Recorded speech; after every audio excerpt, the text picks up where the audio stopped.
What's up, guys? Based on Cinema, back at it again. Today we are doing Terrifier 2. After being resurrected by a sinister entity, Art the Clown returns to the timid town of Miles County, where he targets a teenage girl and her younger brother on Halloween night. I'm Jacob. I am Nick. We are 1 week after recording our Terrifier 2016 review. And if you haven't checked it out, go check it out. We got some shorts getting pumped out right now for those specifically. This movie comes out a total of 6 years after its first, which is kind of gnarly. I mean, you see films getting released like 2, 3, maybe 4 years after, it's original, but for it to come out 6 years afterward is kind of surprising. But they got lower budgets, they got less money than the big studios, so it kind of makes sense. But of course, directed by David Leone. Me and Nick actually watched this when it first came out at the time. Like I said, it's been fairly recent, 2022. That was before Nick moved. And man, I just remember it being very gory, very, I want to say traumatizing, but for some people, I could definitely see how it could have been. But going into it, you're not really knowing what to expect. He's supposed to be dead, but we know some things happened at the end of the first one. And just the way it turned out, I still have mixed feelings about it. I still don't know how I fully feel about Terrifier 2, and I think we could talk about it for sure a little later. But any opening thoughts, Nick, that you got? For this film as of right now, it's definitely different. Definitely Not in a different. bad way. Definitely different. Not in a bad way. Refreshing, but also kind of insane. I mean, if you watched All Hallows Eve in those movies, there is a level of those movies that are introduced into the Terrifier movies, and we will get into that. I still have yet to see All Hallows Eve just because I've been watching the Terrifier movies and everything else for the podcast that we have going on right now. So I'm going to very vaguely go over just a couple of actresses, just because we've already gone over the director, we've already gone over some of the main actresses from the first movie. We have Emily McLean. She plays the young girl, the young pale girl, as it's put into the IMDb description. She's generally just in General Hospital and a couple other shorts, but this was like one of her first movies that she's ever been in. And in my opinion, she killed it. I just watched it again last night, so I'm very refreshed on it. I know Nick has watched a couple breakdowns, but Emily McLean, man, she kicked ass. She was so freaky, and I want to talk about it a little more pretty soon. But all she's really done is a couple of shorts, this movie, and then a bunch of General Hospital, and that's it. So we're going to see how her career takes off from this. We have Elliot Fulham, who plays Jonathan. He as well has just been in some TV, Instinct, the other two, Get Rolling with Otis, and never heard of his movies before ever, The Calling, and Terrifier. That's Sienna's brother? Yes, Sienna's brother. Okay. And he's also listed for Terrifier 3, so I don't know if it's for some callbacks or some flashbacks or whatnot, but he is in the third one. He's not dead in the second one. Right. So I'm just wondering how he is in the third one. I don't know if the characters come back. I literally have no idea about the new one. I know it's Christmas themed. Oh, you didn't see the trailers? I've seen Or anything? one trailer one time because I didn't want to watch it anymore, because that's how I roll sometimes. I just see a trailer once and I never want to see it again, or I watch halfway through it and then I turn it off because I'm like, I'm just going to wait for the movie. I don't want anything revealed to me because I already want to see it. So I don't want any spoilers whatsoever, even if it's in a trailer. So I don't know anything about it. I don't know anything about the new movie besides the fact that it's the most gruesome of the three, and that it's based on Christmas time, and it fits perfectly from the surface level because he carries around a sack over his shoulder. Yeah. I mean, that just makes sense. Since the first one, yeah. He's always carried that sack Right. of goodies. Then we have Lauren Lavera, who plays our main protagonist. She's been quite a little bit. She was in The Life of Chuck. She's been in some shorts, a movie called Dreaming of You, She's been in Law and Order, Organized Crime, The Well, Chestnut, Not for Nothing. Like I said, just shorts, TV. Nothing too big, unless Nick knows something I don't. But she really hasn't been anything. She was in I Iron think Fist, this the show, a little bit. sick. I think that this new installment is gonna really boost everybody's careers, is what I'll say. The newest one, okay. Yeah, just from going based off headlines that are coming out. Right. I don't know if you've seen any of the headlines I've seen coming out. nothing. I've seen absolutely nothing. Just Like that it's gruesome. non-spoiler headlines, if you're willing to hear them, I could tell you right now. Nope. Non-spoiler No, one. thank you. You already made it They're just sound like they were coming back.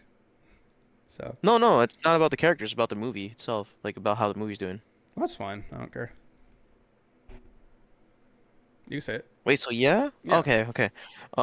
Basically, number one movie in the country.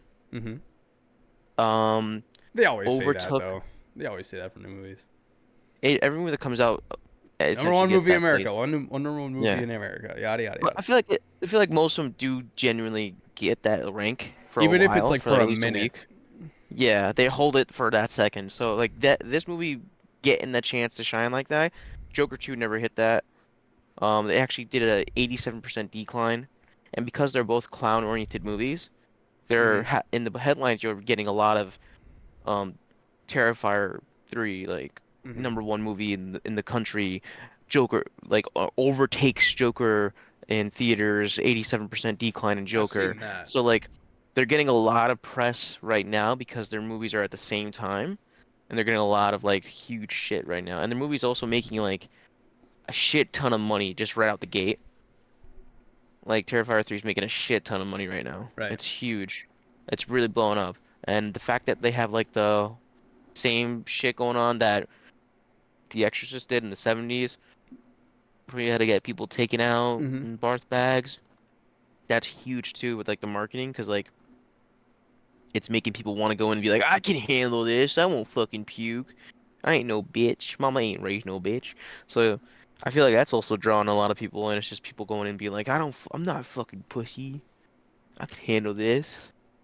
And dude, it's insane. The movie's doing extremely well, I know and that's that. why I'm saying like most likely after this we'll see them, a lot of the actors, or at least the main ones, get a lot of like pinnacle roles in the Yeah. future. Yeah, I know the director's already thinking about two more, and I heard about all the Joker stuff, and I follow a couple non-spoiler accounts on Instagram who supply me with a lot of information really early on. So like I know when a movie is confirmed to roll. I know when an actor was just confirmed for a role right away because they post about it right away, and every time it's accurate. So Yeah, um, whenever you're on Instagram, you're looking at like social media profiles. Just be careful because you never know what they're gonna post. You don't know if it's true or not, and you have to really do a little bit of digging to see who's reliable and who's not reliable. And sometimes it's that's just true. trial and error. But I thank God that I'm to the point where I could just go to a specific page and they'll give me all facts. Yeah, Shout out to Michael. He himself said he would never go see the third one in theaters because he said it would just be really hard on him to even try. And he said if he would only really watch it if he was home, because I in like a public setting on a big screen, he said he might have to leave and like go puke. So I respect him for being oh shit. admitted of that. Um, Shout out to Insane. Mr. Insano, Captain Insano. Link in the description below. Yeah, we'll put the link in his channel below. So I said we go right into it. I have a chronology written down. I figured I would just go through it, and whenever you want to talk, just interrupt me, and whenever I talk, I'll just interrupt myself. Got you. All right, so the movie opens, and we get the same opening fonts, which I'm happy about. It's good for a franchise to keep the essence of their films, their previous films, if they were done very well, and they have stuck to that for their second movie. They keep the whole 80s vibe there. The music, I think, is actually better than the first movie. It just, I feel like the first movie's music was perfect for the first movie, and the second movie's music is perfect for the second movie. I don't think they should flip flop. Yeah. So they keep the same font, keep the same music. The opening picks up where the first movie ended directly. We have the doctor at the morgue, and he's crawling on the floor, bloodied. Art stalks him, covered in blood, and he's got this huge grimace of a face on him. He basically looks transformed. That's the best way that I could explain it. He's not Art the clown that we saw from the first movie.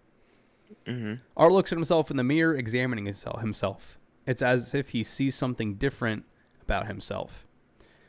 The morgue doctor calls 911 but can't speak. His throat is either cut or his vocal cords are crushed. Because at the end of the first movie, Art is like crushing his throat. So it's either from him crushing his throat or it's like now he has this Michael Myers evil power now, or he sliced it. But I think he actually like broke his vocal cords. Just crushed them. Yeah, that's what I think happened. Oh, for this scene, apparently Damien Leone is on record saying that Art in the first movie, when he killed himself, shot his brains out, didn't know that he was gonna come back to life after he did that. So Art just did that, saying "fuck prison, you can't take it me." Yeah, no idea. And like when he came back to life, he was just completely like, "What the fuck?" Yeah. And apparently, um, even though he's come back to life and he's like healed to a degree, he's still missing his one eye and his head's a little kind of disfigured from when it got blown out, which is fucking cool. Yeah, they keep a lot of the same attention to detail into this movie. It feels like they just kept rolling. At this point, you could already tell that the budget is a little better because the cinematography and the shots themselves don't look as lower budget as the first movie. Yeah. Like I said, the first movie you could tell it had a low budget. The acting wasn't supreme. It wasn't that great, but it worked just fine. Same thing with the way it looked. It wasn't phenomenal. It wasn't great, but they did great with what they had. Same thing with everything in that first movie. That's why it was so good, and it could have been a train wreck. In this movie, you could tell kind of right off the rip that they have better cameras. And just the acting in totality, I think, is better throughout the movie. So Art grabs an instrument. He hangs up the phone himself very slowly, bludgeons the doctor. He pulls out his eye, inserts the eye into his own socket that was gouged out by Vicky, and then finishes his bludgeoning. I forgot to give a little PSA. If you are somebody who doesn't like gore, doesn't like blood, can't handle a lot of detail that is very deep into the actions that happen in this film, you might want to stop watching now because I'm getting into very specific details about the movie that can be disturbing for some viewers. I should have put that in the beginning. But now you have been warned if you haven't already been surprised. We gotta put spoiler warnings at the beginning of our videos too. We could. I just realized that. Because like every review just says movie review. It doesn't say spoiler review. It only says it in the thumbnail. But just in case people don't read the thumbnail, we should probably say that in the beginning. Art then removes his brain, then steals all of the surgical equipment at the morgue. And this in the first movie, he had the same kind of equipment. He always had a scalpel. Like the scalpel, I think, is his weapon of choice. That's the one he always runs around with, is a scalpel. Yeah. So, they don't really know how he got surgical instruments in the first movie. I thought he maybe like rummaged through some trash bins near a hospital or something like that. That's what I think. But we don't get, it could be a backstory thing. We have no idea. But this time he steals more surgical instruments. He didn't have his sack. He didn't come out with the sack. He had to get a new sack, it seems like. Yeah. Rebuild his inventory. Yep, rebuild his inventory. He lost in a PvP battle. Art creepily walks down an alleyway. And I really like this shot. It reminds me of the alleyway shot that we see in the first movie. That was my favorite shot of the movie. This is a close one. This might be my favorite shot again. I don't know yet. I'm going to think about it. We'll talk about it at the end. But this is a great shot. Art then makes his way to a laundromat. He gets totally nude and casually washes his clothes while reading the newspaper. He laughs at upsetting stories, one being a car crash with some deaths. Then a young girl in similar costume appears to Art. She looks really creepy. Art isn't sure how to feel about her at first and is rather confused. He doesn't have a smile on his face. He's just literally confused. She then defecates on the floor, walks over to him before checking out a smiling Art's makeup and prosthetics. She just starts playing with his face, and he's smiling now, and he's amused. She plays with his eye while he laughs, the one that he doesn't have anymore, and then they play patty cake together. A gentleman sitting by the entry door wakes up to see Art playing with nobody. It's all in his head. Art puts his clothes back on, not before driving a broom through the man's head and walking out the door. And one thing that was like about was the fact that his costume was like totally untouched by blood. I understand it still could have been wet, but you got to think it could stain a little bit. I mean, maybe they have really good cleaning. Good. He used lemon and yeah, I don't know. Maybe they have some good lemon cleaning materials there. The laundromat. I think it's lemon water or bleach or some shit. Yeah, I don't even know. The credits finally roll, and we get more 80s synth and the same text. During the opening credits, we see our protagonist, Sienna, making her dope Halloween costume. We get consistent shots of the angel wings and the sword that are part of her costume. At first, I thought this could have been like St. Michael the Archangel, like foreshadowing. Because she has a sword and she has wings. Yeah. I think it might be. It could be. Definitely could be. And this is very reminiscent to when... In the opening credits of the first movie, we see Art putting his makeup on and putting his clothes on and getting his stuff together. In this movie, we see her doing the same thing in the opening credits. She's making her costume. She's putting her makeup on, and we can see who's going to go to work later. Parallel. Easy parallel. The director makes it known that this is just picking up where the last one left off, and nothing about the last movie is going to be ignored or forgotten. Yeah. We get more consistent shots of the angel wings and the sword. The movie looks shot on film. I don't think it is, though, but it looks very much like it was shot on film. I'm looking it up real quick because I'm actually curious. Yeah. It was not shot on film, but it looks like it was shot on film, and that is sick, in my opinion. If you, because a lot of times you could have a movie put like a film filter on it, and it just doesn't. You could just it's really obvious, but they do this really well. It looks like a 70s and 80s horror film. They probably used like some film emulation and like the editing software they were using, whatever they used to edit on. Mm-hmm. Yeah, I would imagine. I like that. That's cool. Art is now a legend in the area. Sienna's brother Jonathan discusses dressing up as the Miles County Clown. This is what he's known as, is the Miles County Clown, because they're in Miles County and he committed those murders. Yeah. His mom and Sienna disagrees with him, and he tells his mom no. Sienna mentions to her mom a party that she's going to for Halloween. Jonathan digs deeper into the story of Art the Clown, and Sienna mentions to her mom that he's been looking into serial killers. Sienna starts to judge him until his mother mentions that Sienna would cut off the heads of minnows when she was younger. So has these worries that he's gonna be a serial killer. He's looking up serial killers. And I think like all of us who are at least guys at some point when we're younger would look into some gruesome stuff on the internet. Yeah. I mean, at least in America, I feel like every man at least once has gone to the dark side of the internet and has watched some things that they probably shouldn't have that still sticks with them forever. Most likely. I'm sure you have. Most likely. I know I have. I've seen some shit. Yeah. So he's like 13 or 14, I think, and you could tell he's really getting into it, and that's why they're worried about him. Sienna helps her brother with his Halloween costume. He asks if she thinks Art would show up again since his body disappeared. She kind of just shoves it off. And this reminds me a little bit of Halloween, because in the later Halloween movies, they're always like, oh, you think he's going to come back? Is Michael going to come back? And it kind of reminded me of that. Santa flips through the TV channels and finds a commercial for the Clown Cafe. We get taken into the commercial, breaking the fourth wall. We see a food truck with a painting of Art the Clown and then a mosaic with a group of children holding hands with them in a circle. It seems like they're playing Ring Around the Rosie in this mosaic. At this point, we know that this movie is going to be going down a very different route than its predecessor. That's what I felt, at least. Once I saw the dream sequence, I'm like, okay, this is going to be interesting. Taking new routes with it. Yes. We see that we are simply transported into her dream. We see a shot of a homeless man with a cardboard sign with a nun asking, "Who will pay this man?" And she just keeps repeating that over and over and over again. I don't know why that was in it. It made me wonder. And honestly, I did not look too deeply into any metaphorical elements of this film at all.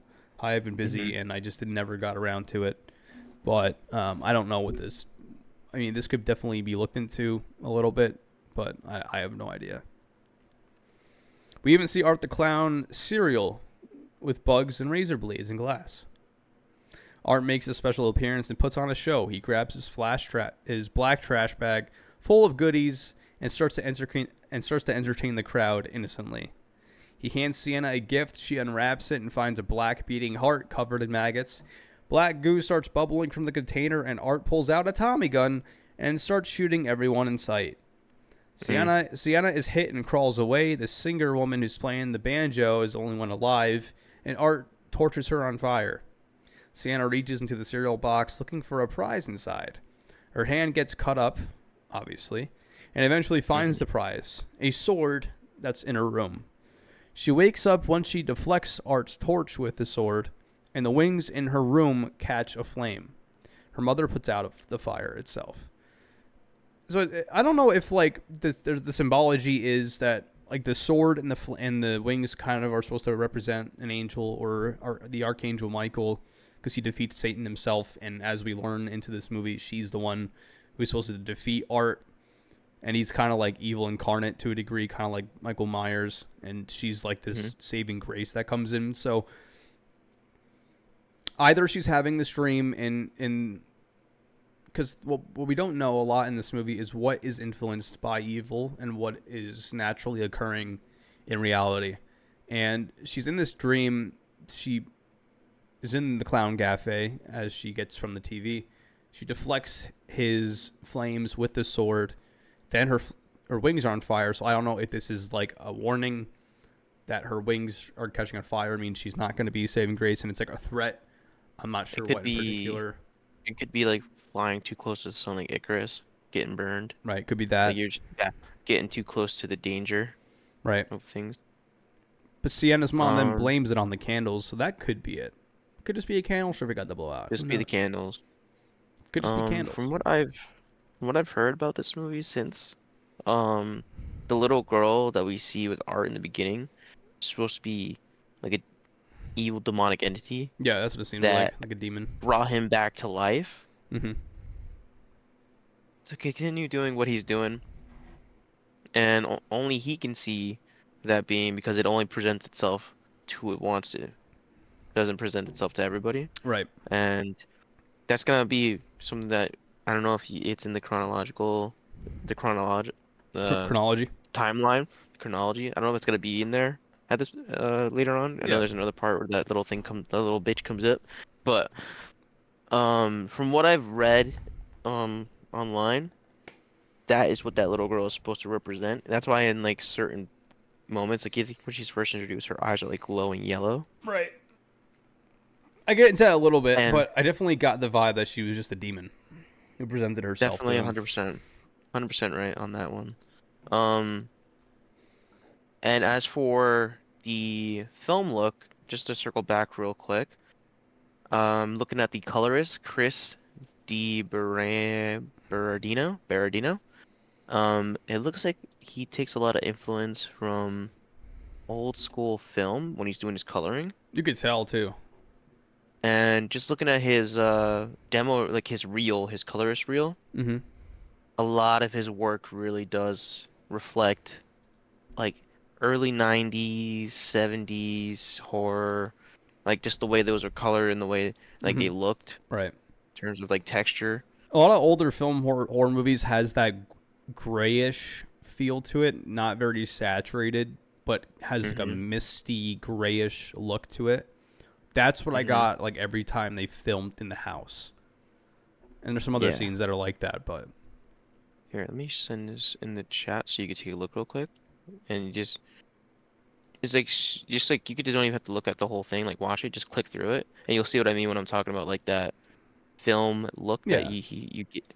I would. I just don't want to exit out of the Discord recording. That's all. Oh, you're right. Yeah. So let's keep it going. Thank you for the information, Yep. Nick. I appreciate that. That's good No stuff. problem, dude. Um, Love color stuff. um. So yes, Sienna blames it on the candles that she must have forgotten to put out. Sienna then finds her sword unharmed on the top of her dresser. She then strokes away some dust, and we hear like a sound that sounds wet. Could be a sound of blood, but we do hear a sound effect that sounds wet. That's the best way I could possibly explain it. She can't forget about the dream, and she starts to grow suspicious. We find Art in his lair with his new imaginary pal, as we think she's imaginary, but like we've just discussed, it's probably a demon. He's making a new weapon as she turns on an old satellite TV. The interview that we are shown from the beginning of the first movie starts to play. And this is literally the continuation of the chronology from the beginning of the first film that we're picking up from. It's exactly a year later. Mm-hmm. But we are now picking off right from the beginning of the first film at this point. Art laughs at the interview while the girl watches in joy. Art grows angry and then shatters the TV. So Art is a little different here. He has a newfound... I mean, we already knew he was an angry, annoyed guy whenever his victims would defeat him or start to defeat him. But now he just grows angry and shatters the TV, which I found interesting. I could just Or be as over... the kids say, he's petty. Or he's petty. Yeah, he could just be petty because she didn't die. Yeah. Because at first he could just be looking at her at the damage he did, and he gets pissed because he realizes that he didn't beat her. It's like, fuck. Jonathan goes to school. We see him interact with some young boys who are playing with the dead possum. He tells them that they should stop showing empathy. This shows that he's probably not a psycho. Because at first you're like, oh, this kid could be a psycho. He's looking at serial killers. But now he's telling them not to play the dead possum. He drops his hall pass in the school. I guess I forgot to mention this. Okay, so yeah, he walks the halls with a hall pass and sees Art and his new friend sitting down playing with the body of the dead possum. He quite literally is playing with the insides of the possum. He's like ripping out his organs and stuff, and they're having fun with it. I remember that. Yeah, he's petrified. He then drops his hall pass in fear. They notice, and they look at him, and Art throws the possum at him, and he runs away scared. A teacher finds a dead possum on the floor of the hallway, and it does seem like this was real, because at first you're like, what? You don't know what you're imagining. You don't know what's being presented as an illusion or just a manifestation. But it does seem like Art was at the school. And that's what we're picking up on is like why is Art at this school in front of this boy? And that's something that you're questioning in the beginning. And you find out later. So the teacher finds the possum on the floor. Sienna's friend tells her about the interview with Vicky on TV. She gets scared and has a panic attack. She has a lot of panic attacks. She has anxiety, it seems like. Jonathan is locked at home. He's suspended due to his actions of playing and bringing in a dead animal from outside. Oh yeah, he got framed for that shit. He got blamed for it. Excuse me. He was framed. He did it. Sienna goes to the Halloween store for new wings, and her friend bumps into Art the Clown. Sienna afterwards sees Art the Clown as well, and he's staring at her. She thinks he's a decoration, at least that's what I thought at first, and walks right past him, afraid. She probably just thought he was some freak dressed like him. She goes to pay and realizes she forgot her bag downstairs, but before she could finish her sentence, Art plops her bag on the counter. She looks scared, but not too scared at first. We then see shots going back and forth from Sienna to Art, and we get a classy comedy bit from Art trying on different glasses and playing around with some toys. So we get a classic Art comedy piece here, and it's Art just literally trying on some sunglasses that are of flowers, and he's smiling. He's got a big grin. He's got some googly eye glasses that he's just messing around with. He then brings out one of those whipping, like, sound clackers, and he grabs a horn and he's like, oh, I have a new horn, and he gets all happy because he left his last one at the crime scene. Well, this is a great little scene of Art's comedy, and it's good to have. The thing about like Halloween and Friday the 13th, you don't get a lot of comedy at all, and the only comedy that's presented to you is whatever the characters are saying. just for fun. But you literally have Art having, like Nick was saying before, kind of a Nightmare on Elm Street kind of slapstick comedy, and that doesn't let down. It just keeps going in this movie. He finds a new bike horn, and like I said, he probably forgot it in the last movie. He sneaks up next to her and slowly brings the horn up, blowing it in her ear. Now she looks terrified. She runs out of the store after paying. Art follows her, stops at the door, locks the door, and spins around the closed sign. He pushes the horn to the clerk, insinuating that he wants to pay. He starts pulling out random objects from his sack, multiple weapons, just putting it on the counter. The clerk is like, what the hell? Eventually finding his cash. He starts counting his coins, and the clerk threatens to beat him up if he doesn't leave. Art then bashes him with the bottle, stabs the bottle in his eye. All the while, Sienna talks to her friends about the weird connection about seeing Art the Clown, her dreams, and the fire. Her friends try to talk her out of the theories. Art then drives a cleaver into the clerk's head, into his neck, into his head. The prosthetic did not look good here. That's the only big critique I have with the makeup in this film. The prosthetic just looked off, and you could tell that it was fake. I actually think the majority of what was in the first movie trumps this particular scene, just due to this little piece alone. It just didn't look legit. That's all I'll say. And you can't be perfect every time. I think for the new one, they brought in a separate special effects team. But for this one, I think it might have just been Damien Right. in charge of it. Yeah, like the first movie. Like the first one. So like just him being a jack of all trades, I think again for this, like directing, editing, and then also special effects. There's gonna be some like little bit of things here and there that aren't gonna be as 100% because like you're splitting up you're spreading yourself thin at that point. It's like it's commendable, Oh, yeah. it's admirable, but at the same time you gotta be like some things Yeah. might fall flat at times. Not 100% flat like Joker, but just like a little, which I still have to see. Right. Fell flat for a lot of people, but not everybody. Not everybody. Can't wait to talk about that movie. Underperformed. Can't wait to talk about that movie. I gotta go see it.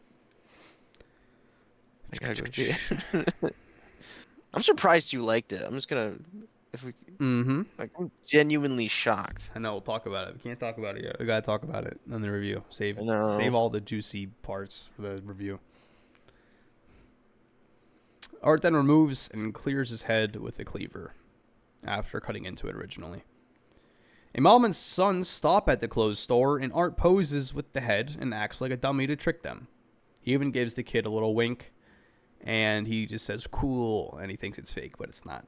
Jonathan tells his sister that he saw Art. He explains to her that there's a connection between the previous murders at a carnival where the young girl that is following Art died in. He has been holding his father's sketchbook since he's been dead. Inside, he shows a newspaper clipping of the young girl's news story when she was murdered, and a drawing of Art that their father drew before his death, as well as numerous murders that we have seen in the past. The final photo shows Sienna in her Halloween costume holding the head of a monster with her sword in hand. He mentions that she can be connected to the story. And this is the first thing we're seeing really in terms of a broader connection of this kind of supernatural element, that there has been a destiny affiliated with the events that are happening at the moment. Like Nick was saying, Art originally was just a dude and then was like resurrected by evil. We don't know if it was just a demon or the devil or people. We have no idea.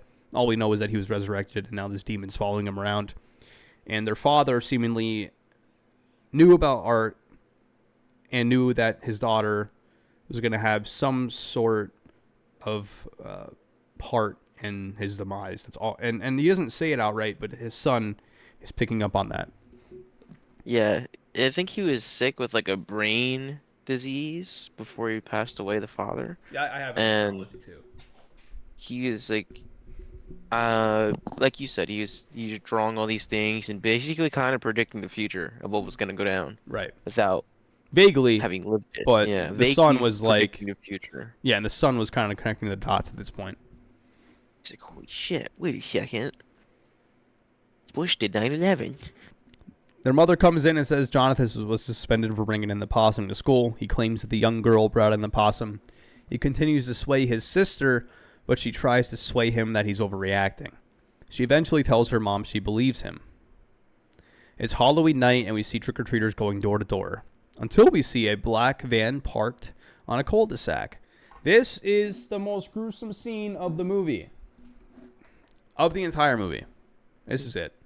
Sienna's friend opens a door to a bloodied Art who's trick-or-treating. She notices him from the Halloween shop. So she's like, oh, you're the guy from the Halloween shop. Oh, cool. She refuses him candy because Art is a grown-up. She closes the door on him, but he keeps knocking, eventually banging on her door. She gives him candy so that he will go away. As she throws candy at him, disrespectfully, she sees the weapons inside his bag of mystery and locks the door. She tries to call Sienna, but Sienna doesn't have her phone, and she catches more newsreels of Monica Brown, the interviewee who was attacked by Vicky, because now she has this thing going on the news after the interview. Because at first there was just the interview, and now we're seeing the aftermath of when Vicky attacked her. Yeah. And she doesn't have her phone on her. She's just looking at the newsreels. As she listens to the news mentions her name.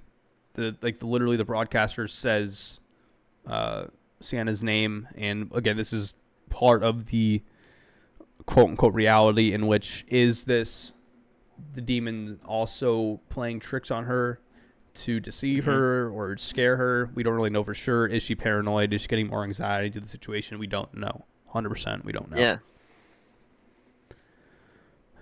She listens to the news, and we wonder if it's an hallucination. She begins another anxiety attack and takes some meds, so it does seem like she has some anxiety. The music continues with the synthwave sound. It's implemented a lot more in this movie because there's more opportunities because of the duration of the movie, because this movie is almost an hour longer than the first movie. It's around 50 minutes longer. It's 2 hours and 15 minutes. And 15 minutes? So it's almost... It's the longest horror movie, slasher movie that's ever been released, I think. In terms of slashers? I'd be curious to look into that for sure. Because I would have to then look up to see how long that movie we talked about last review that people were reminded of Jason. Oh yeah. He has a firefighter's mask on. Yeah, A Violent Nature. I wonder how long that was. Nature. Maybe it was an hour 45. But I do wonder how long all the Halloween movies were. Friday the 13th, Nightmare on Elm Street, all those. So I wonder how long those really were. In A Violent Nature is an hour and 34 minutes. Okay. The Halloween movies are not that long.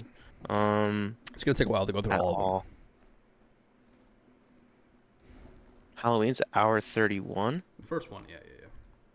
Halloween 2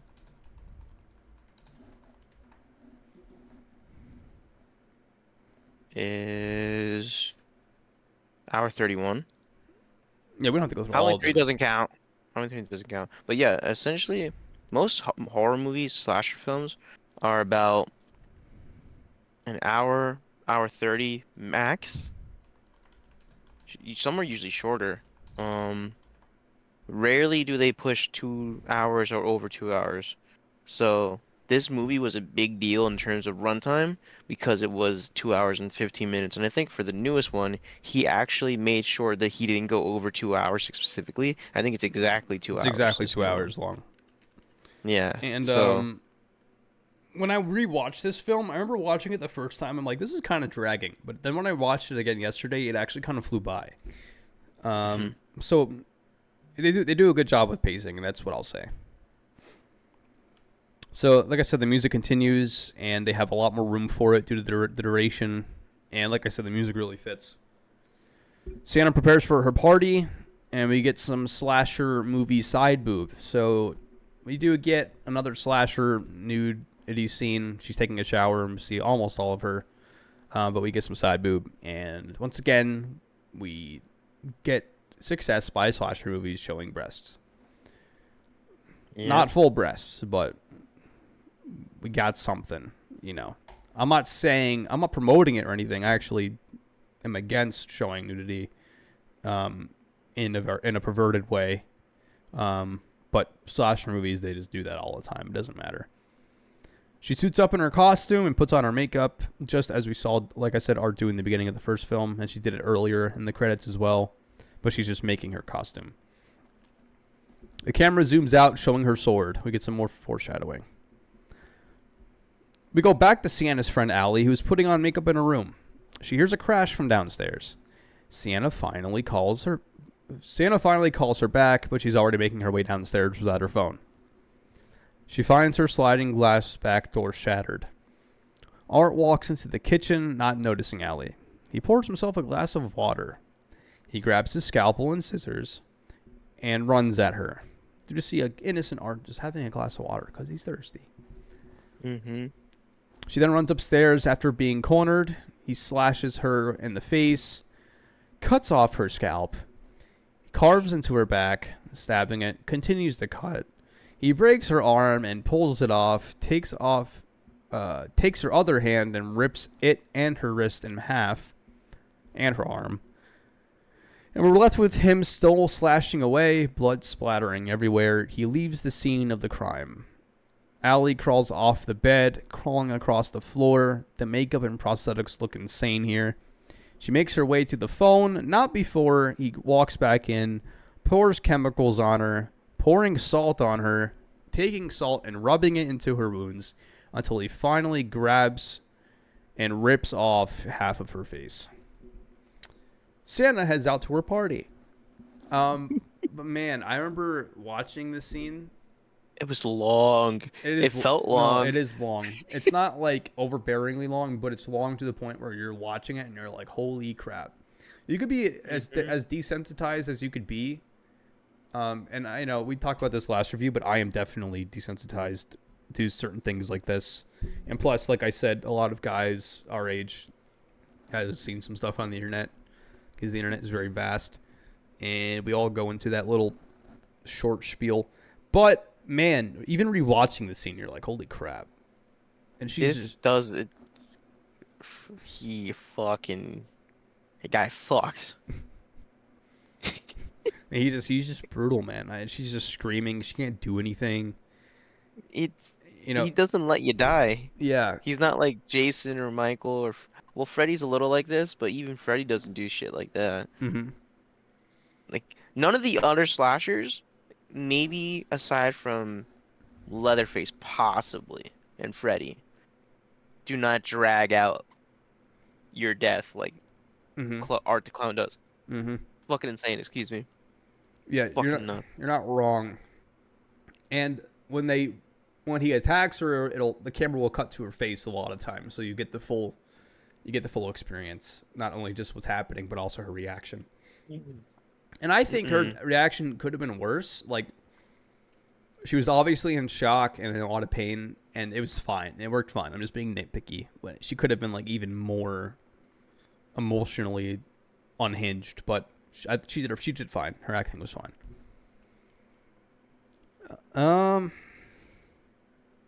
But man, this isn't even the end of it. Sienna heads out to her party, and then Allie's mom, which is the daughter getting attacked, Sienna's friend, her mom gets home and finds the crime scene. She sees the broken door. She heads upstairs, calling for Allie, and finds her on her bed with Art. He's got her sitting up, and he continues to carve out parts of her flesh all around her body. He finds it amusing and hilarious. Allie's mom is absolutely terrified. Allie then moves a little bit, looks up at her mother, calls out to her in a haunting tone, causing her mother to scream.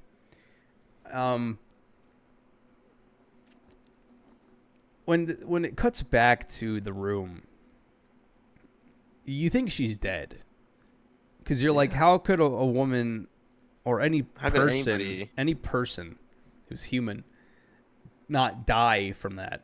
And she doesn't die, and she's still alive, and he's continuing to cut pieces of her, and she's probably numb at this point. She's probably in shock. But this scene was great in the sense that it felt classic. Mm-hmm.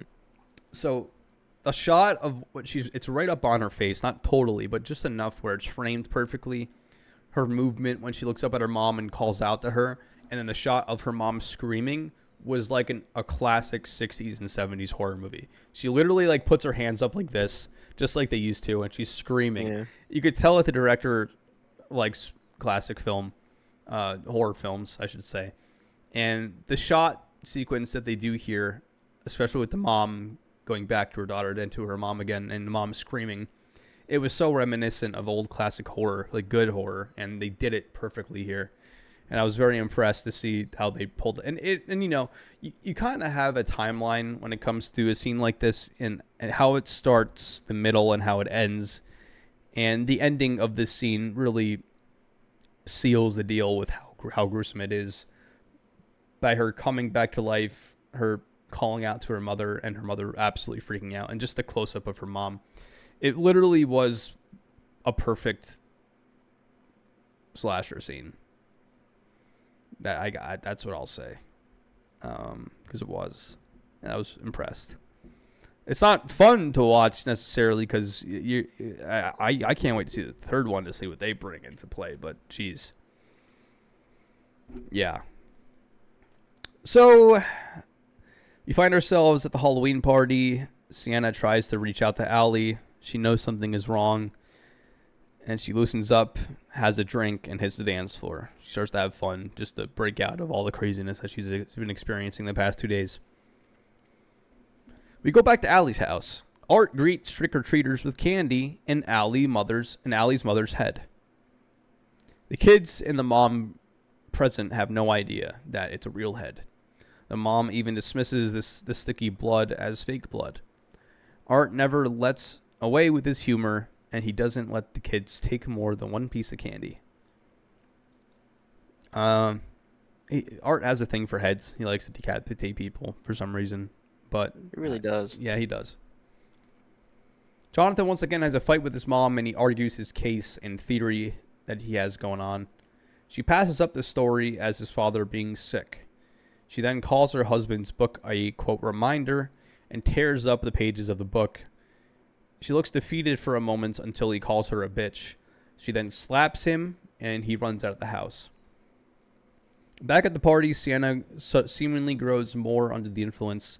The people bob and dance to music that is unsynchronized from the audio of the film. So this is another thing that I picked up, is that the dancing in the movie did not sync with the music. And this is an easy mistake, but yeah, come on. You can, come on, man. Yeah. Come on, Damien. You can. Or it was just a club full of unrhythm, like people without rhythm. They're all going to the same rhythm. Oh shit. So it was a little off. It wasn't so off that like it took you out of it, but somebody who's seen a lot of movies, you could just tell. You could just tell, and you could pick it out. That song wasn't there originally. Right. Exactly. Yeah, and you see like the old BTS video of like people filming movies and shows, and like there's no music, and they're just going like, Let's put the song over they it. put the song over it. They're not even dancing to music. There's no music actually to begin with. Just do whatever you want, but Just try dance. to be in sync. Try Yeah. to be in sync with it, in sync. Yeah. It's a good band name. Write that down. I think we should do something with that. I think sync. Yeah. Back at Sienna's house, her mom takes some pills and drinks, breaking down in tears. And Pussy. it's nice that you have a little scene in there showing the trauma that a family has experienced from the passing of a father. The mom probably was a bit of a helicopter mom, as seen in this movie. She's very protective over her daughter and her son. She doesn't want her daughter going out, getting drunk. She obviously cares about her son's performance in school. But at this moment, she's crying and drinking and taking some pills because she is disappointed in herself. I mean, she literally tore up her husband's book, had guilt on her face after she did it, then slapped her son, forcing him to run away for a moment. And I think it's nice to see a little bit of some drama, and it's good when a horror movie keeps realistic life experiences in their films that has nothing to do with the actual story itself. And I liked it. I didn't mind it one bit. I didn't dislike it at all. I actually support it. But it's a good moment showing her realistic, personal feelings and emotions. She then hears her garage door open.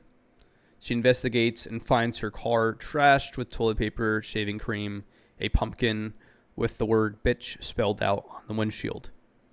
Damn. And she is ticked off. Back at the party, Sienna's having a great time and is appreciating life. Sienna's friend then tells her she laced her drink with half a tablet of Molly. We go back to Jonathan, who's continuing the run, and he stops. The black van from outside of Allie's house is now across the road from Jonathan. And we get a cheap jump scare from some kids who run up the sidewalk. This is my only horror-related complaint, is that it was a cheap jump scare with some kids running by. And I feel like you're going to do it every once in a while, but, like, you know, I'm kind of over it. Just want a genuine jump scare. Yeah, and he's just standing there looking at the van, and these kids just come out of nowhere, so maybe he's, like, absorbed into the moment of seeing the van, and he doesn't hear the kids at all, but, like, it was just kind of sudden. And, yeah, it's whatever, but I figured I'd mention it. Mm-hmm. Jonathan inspects the truck as it shuffles through some random radio stations, so it's mysteriously, in a supernatural sense, going through some radio stations. Mm-hmm. The horn honks, and we see the young girl inside with her eyes glowing yellow. This shot, and then in the shot, because we do see her in the van in front of Allie's house, too, while Art is doing his thing. Those are my favorite shots of the film, other than the beginning shot of Art walking. The shot that the director does in darkness, mm-hmm. he just nails it. The shots of her in the van looking at the house, and the first time we see her, this time with her eyes glowing yellow, looking at Jonathan, they looked so creepy, and it was awesome. It looked great. It really did look great, and he did a great job with these scenes, with these shots for sure.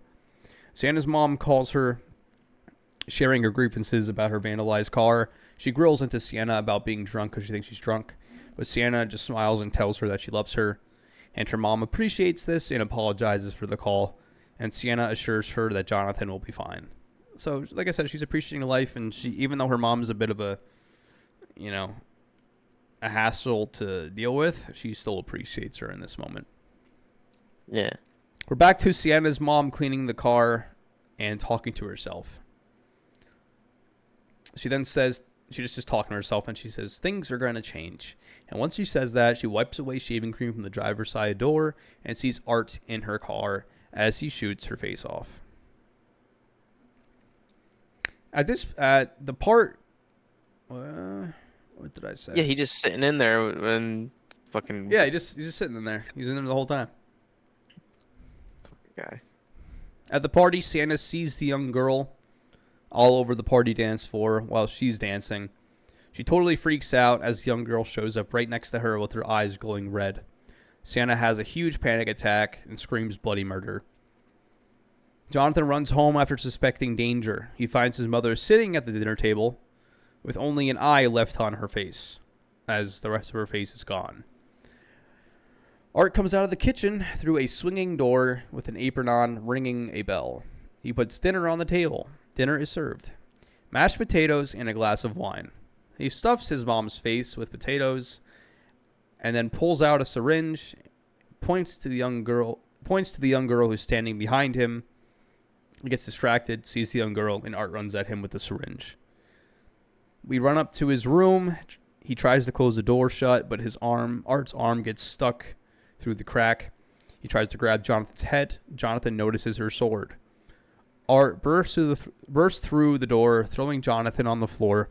He crawls to the sword. He cannot grab it. He takes a bit of time to grab the sword, and it annoyed me a little bit because he's taking so damn long to grab it. Just another horror movie thing, and I'm sure this is, like, intentional by Damien, but, like, come on, man.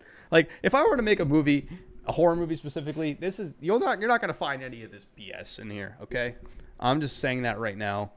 But stuff like this aggravates me. And it's added to give anticipation and anxiety to the viewer, and a point of view of grief because he doesn't get the sword and you think he's going to die, it's that kind of thing. And I get it. It works. It does work. But I don't think I could, like, hold myself to that standard, and I don't think I could do that personally. I don't know. I would want to make, like, a very realistic horror movie if I were to do that. All right. Like I said, he crawls to the sword. He can't grab it. Art forces him down as the young girl watches in excitement. We don't see it, but Art sedates the boy, potentially with the same syringe from the first movie. But Dude, it's what is probably he it's probably using? a new syringe. It's probably a new syringe because he went to the hospital, the morgue, and he grabbed all that Oh, stuff. Yeah. right. And I remember this very vividly.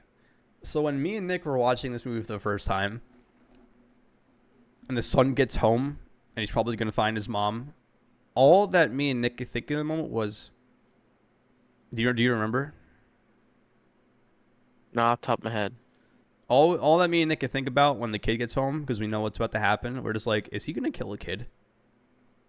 Oh We were yeah. like, is he gonna kill a kid right now? Because like you don't see that in Kill that horror kid. movies. You don't see like horror villains killing children. Mm-mm. Except Michael Jason Myers. Jason doesn't kill children, but Michael Myers did kill a young One kid. teen in the Halloween reboots sequel series, I should say. But we never see like a boy who's like just hitting puberty, who's practically still a kid, getting killed by the slasher.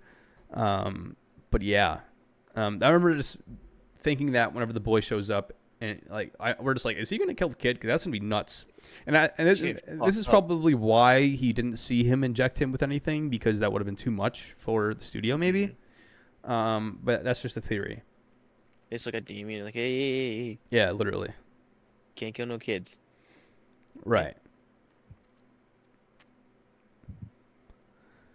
Wait, no, the sequel didn't. I don't think they worked with big budget studio or anything like that. Bloody disgusting.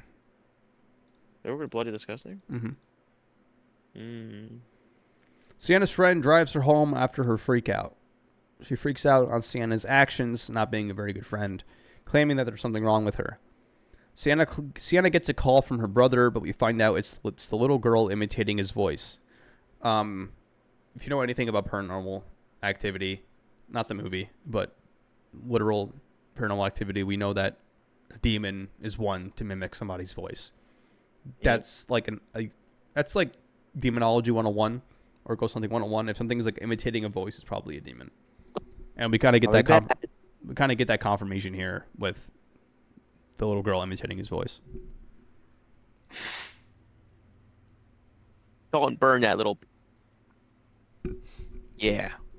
All right. Extra namaste. She convinces Sienna that something is wrong. We then see Jonathan knocked out in the back seat of the van. The young girl says that they are at the old carnival.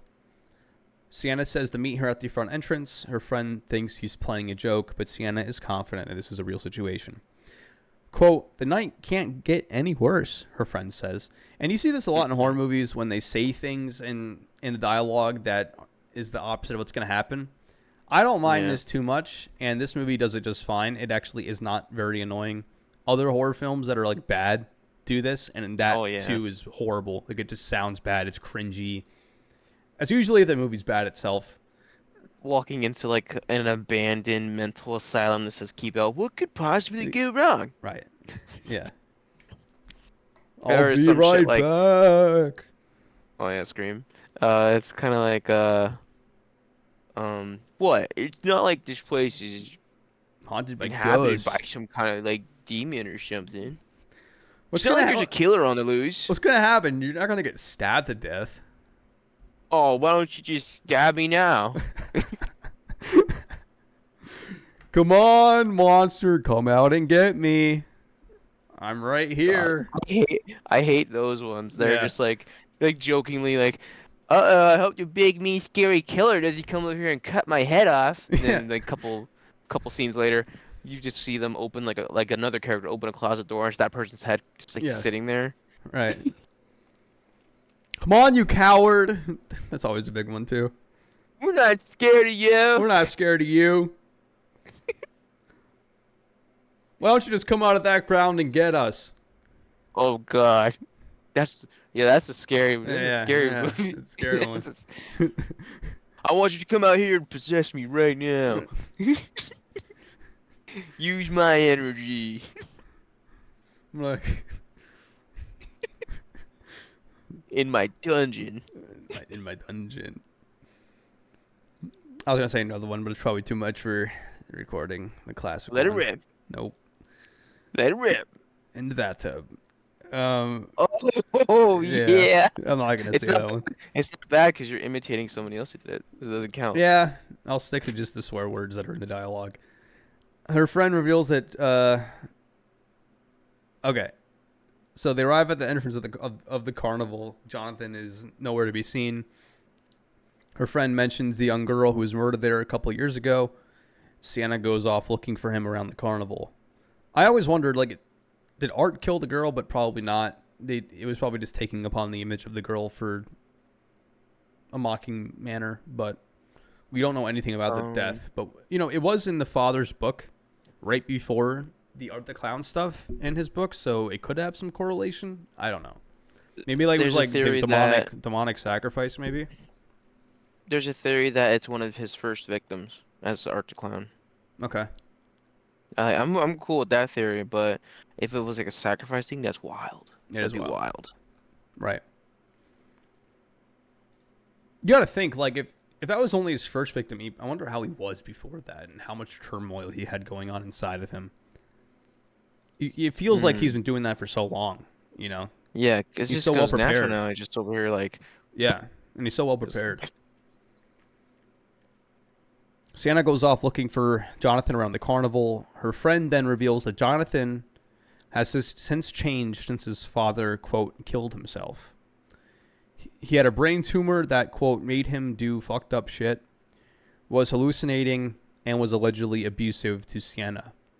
He then got drunk and crashed his car into a pole, an electric pole, which then lit him and the car on fire as he screamed, and she said you could hear his screamings from across the town. And that's all we know damn. from his death. She says that he killed himself, but it just seems like he just got really drunk and then crashed his car. That's what we. Father is Art the Clown. That's all we know. Plot twist. Dude, I would be so pissed if I said that as a joke, and in the next movie it says Yeah, like, "Oh it's yeah, it's him, little the did you father. know." Yeah. Dude, I'd be so pissed off at myself. Fast forward 'Cause to I our like Terrifier 3 review when it actually happens. We'll put this in there. we have bad luck of calling shit like that Yeah, we though. do. You see enough, and it's like you see enough horror movies, and You're like, is that why Art doesn't scream or talk? mm. All right, I'm gonna shut up now. You were gonna say something else though. I cut you off. I don't remember. ADHD. Okay. Sienna gets a call from Jonathan, but it's the little girl toying with her again. The connection breaks up, and she can't hear him talk. He texts her that he's stuck at, quote, the Terrifier, which is a haunted house ride at the park. I didn't like this name choice too much. I mean, it's kind of ironic because the movie's called Terrifier, and they called the ride the Terrifier. And I guess you can call Art the Clown the Terrifier. But I don't know. I still don't know how I feel about the name choice of the ride being the Terrifier. Personally, I didn't have any problem with it. I thought it was kind of cool. I Mm-hmm. was like, I see what you like a little nod. I was like, Yeah. I see what you did there. But I thought it was too blunt. Me being nitpicky. Yeah. Jonathan wakes up inside and finds the young girl with her face carved out, her pulling away ugh. skin, and Jonathan runs away. She's just mutilating herself. Hashtag crimes of the future. Yeah. Sienna's friend and boyfriend snort coke and make out in the car. Sienna then roams the Terrifier, and her friend gets worried about her while he tries to get in her pants. We get another classic man wants to get in the pants and is a little frustrated when she says no. Come on, man. Come on, Give man. me some poon. Yeah, it happens a lot in slasher movies. Shit. She then decides to call Sienna while her boyfriend pees outside. Art appears out of nowhere in front of him and stabs him repeatedly in his privates. So no head? Until he literally rips his penis off, rubbing it against the driver's side window after she tries to escape. He shatters the window, dragging her out of the car. She kicks Art in the face, knocking her loose, and she tries to run away, but Art follows behind with a big smile, carrying his sack. Her leg is cut up bad. She takes off her shoes, I think so she could run faster. She literally takes off her boot her boots like mid run. It was kind of a weird shot at first, but I get it. You know, it's I'm not a woman. I don't know how it is running boots like those boots. I couldn't Like tell you. the big pump ones. Yeah, it was just part of her. It was part of her Frankenstein, the wife of Frankenstein costume.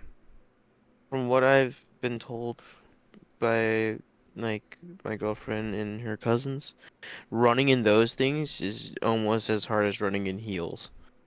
Makes sense. And I'm just like, you know what? I'm not arguing it. Yep.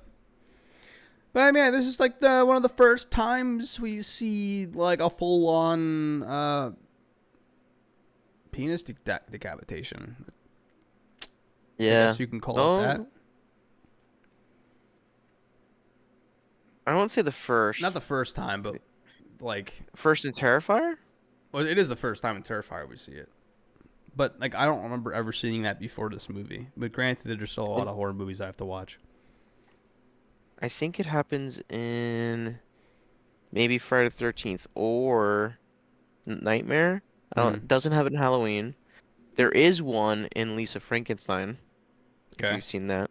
Not yet. There is one of those in there. I'm not gonna say how or who or when or why, but just that there is. But yeah, it's crazy. They're getting bold out now. They're getting bold out there now. They're getting bold out there. Your directors out here are getting bold. And he just drags it across her window to toy with her. So you can't have it. Nobody can. Back in the Terrifier, Sienna continues to search. Sienna's friend, I think her name's Brooke, runs to what seems to be the exit of the Terrifier. She literally like runs into the exit. It seems like, and Sienna hears her. Brooke runs deeper into the ride as Sienna tries to find her. Brooke collapses into a large bathroom that's littered with feces, blood, and urine. It's a recreation of the pizza shop scene from the first movie, but on steroids. Oh yeah. He's got a thing for bathrooms. And shit. And feces. And blood and urine. Art slowly makes his way into the bathroom with Brooke on the floor. Brooke backs up towards the wall in pain, grabs a 2x4, and pegs Art.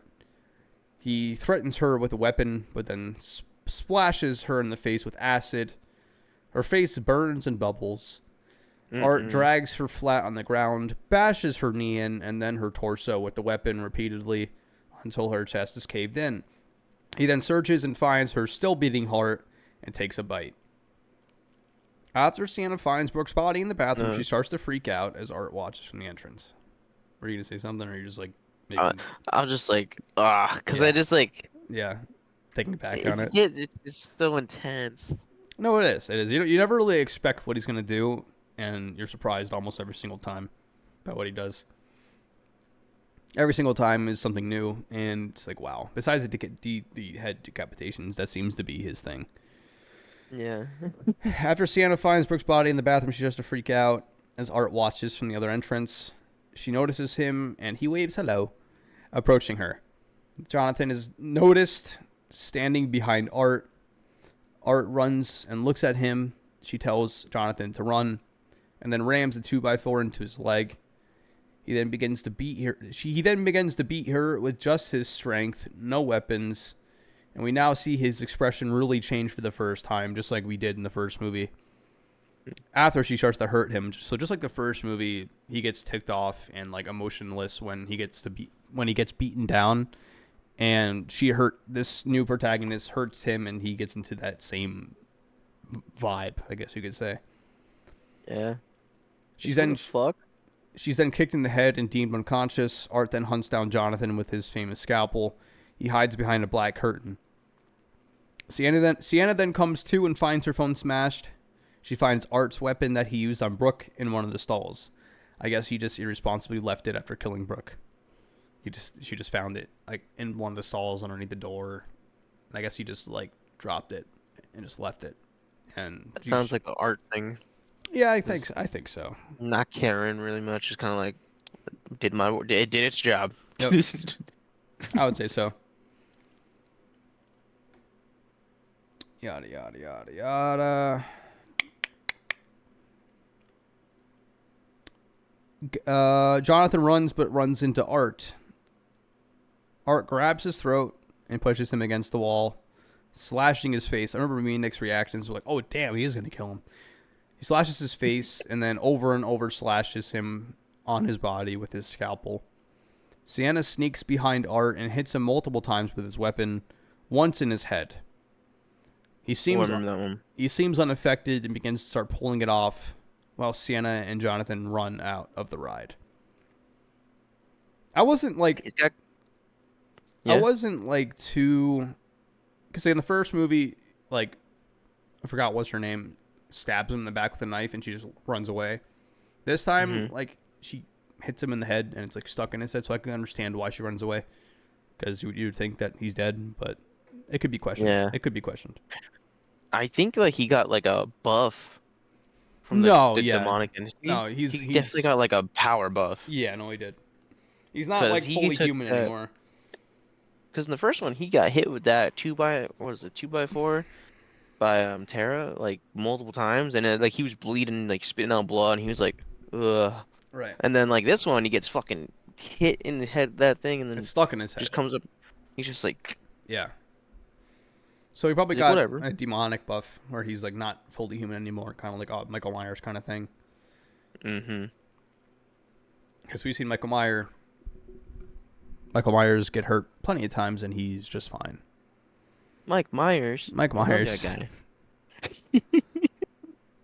Mojo baby, yeah.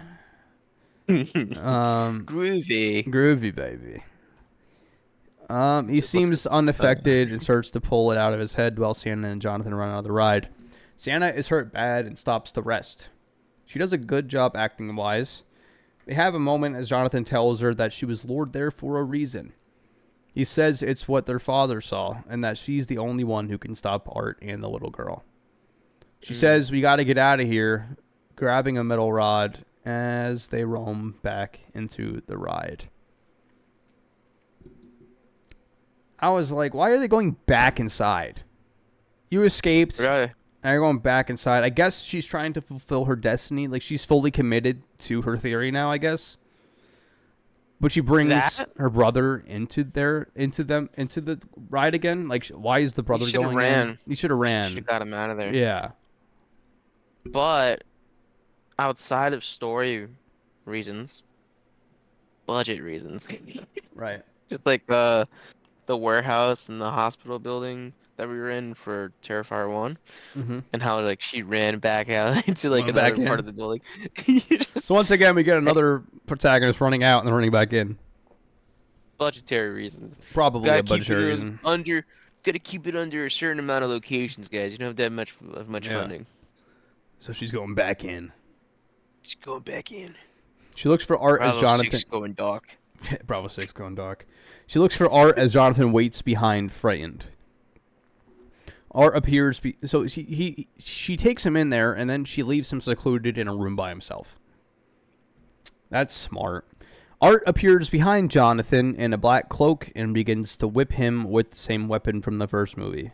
I'm assuming he just made a new one. Or maybe he just got his stuff back. I don't know. We don't know. Sienna hits him in the face a few times with the rod, but he slashes her too, eventually knocking her to the ground. This is a good fight scene, by the way. I just want to note that down. The assault goes back to Jonathan, and Sienna crawls on top of her brother to take the constant and consistent whippings. So she does a very mature thing. Her brother's getting whipped. She crawls on top of him, and he continues his whipping, laughing as he whips her. He finds her sacrificial actions laughable.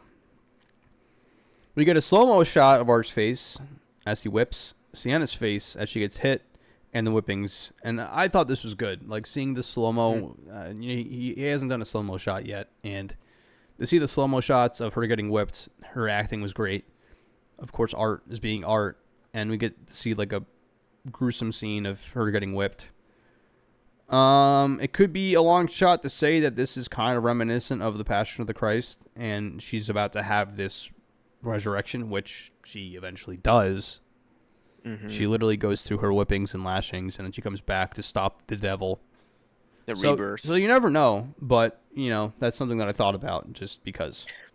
That's kind of crazy though, like because a lot of filmmakers like the final girls always go through some kind of like Mm-hmm. thing where they become that, and they like there's a lot of like ways they'll do it, they'll go about it, where they'll have them go through like a really fucked up looking tunnel thing, or they'll have them Right. like go through a passageway or some shit. Damien straight up was like, "Nah, we're gonna have some holy intervention. Let's light her ass up and like, make her resurrect." Yeah. And it's just like it's. He's like, "Yeah, we're not gonna sugarcoat. We're gonna all out on the table for them. Everybody's together. They're gonna know what's going on." Yeah, and we'll get into that too on how this kind of all continued.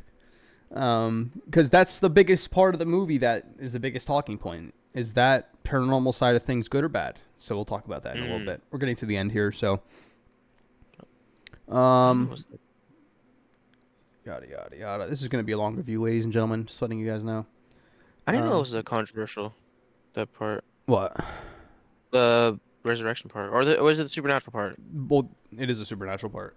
This is Gotcha. so it is controversial in the sense of, why do you need to add a supernatural element to a slasher movie? Because they always do it. Well, not always, but we talked about this in the first movie. Like, uh, Yeah. it happens. It just starts to happen, and they have to go down a different route. Yeah, you got to bring him to space. You got to put him in Manhattan. You just gotta put Jason in space. So you just gotta do it because you gotta milk it. Dude, for that, there's no good justification for any of the shit that they did with Jason. They always bring an element of mystery of how he continues to come back, but he literally goes to space. His like a fragment of his body just ends up on this table that heals your entire body back to its original form. No, yeah, so the reason he gets in space, because I memorized this movie, I've seen it multiple times. Um, there are people from the future coming back to Earth to like find things, basically do like see how the planet is. They find him frozen, like liquid nitrogen. I forgot what it's called when they freeze people like that, but basically frozen with like his machete like that. Mm-hmm. And the reason why that had happened was because in present day, he was all chained up, basically locked down, and he basically got out of those chains, started killing all the military people, killed some lady's father. So she was the last line of defense, and she basically froze him, and herself in that moment, which led to them coming back from the future, now visiting the Earth and finding him frozen, and then taking him aboard a ship, not realizing who the fuck he was or what he was doing, Mm. thawing him out, and him going on a whole killing spree in a spaceship in space. Yeah. And then the part where he gets onto that basically Resurrection table. he resurrection It is table like a healing is table, though. It just brings your body this back to how it's supposed to be. exactly one of the people in that we're not reviewing this movie now since we're talking about that. Okay, no, but one of the people on the ship is a dude, is super nerd. He has an android who's very lifelike, super human-like, and he's trying to turn it into a specific kind of human doll for his own personal needs. And Jason coming back to life and starting murdering people, he's like, fuck that, we're gonna upgrade her even tenfold. We're turning her into the Bruce Lee, Jet Li, um, Wendy Wu homecoming warrior type shit, and she basically puts on this whole ass leather mini double Uzi. She says Uzi time, baby, and lights his motherfucker up and blows off all his limbs. He falls on the table. All the nanotechnology and everything goes into his body, his bloodstream, turning him into Uber Jason, which becomes like the Super Jason.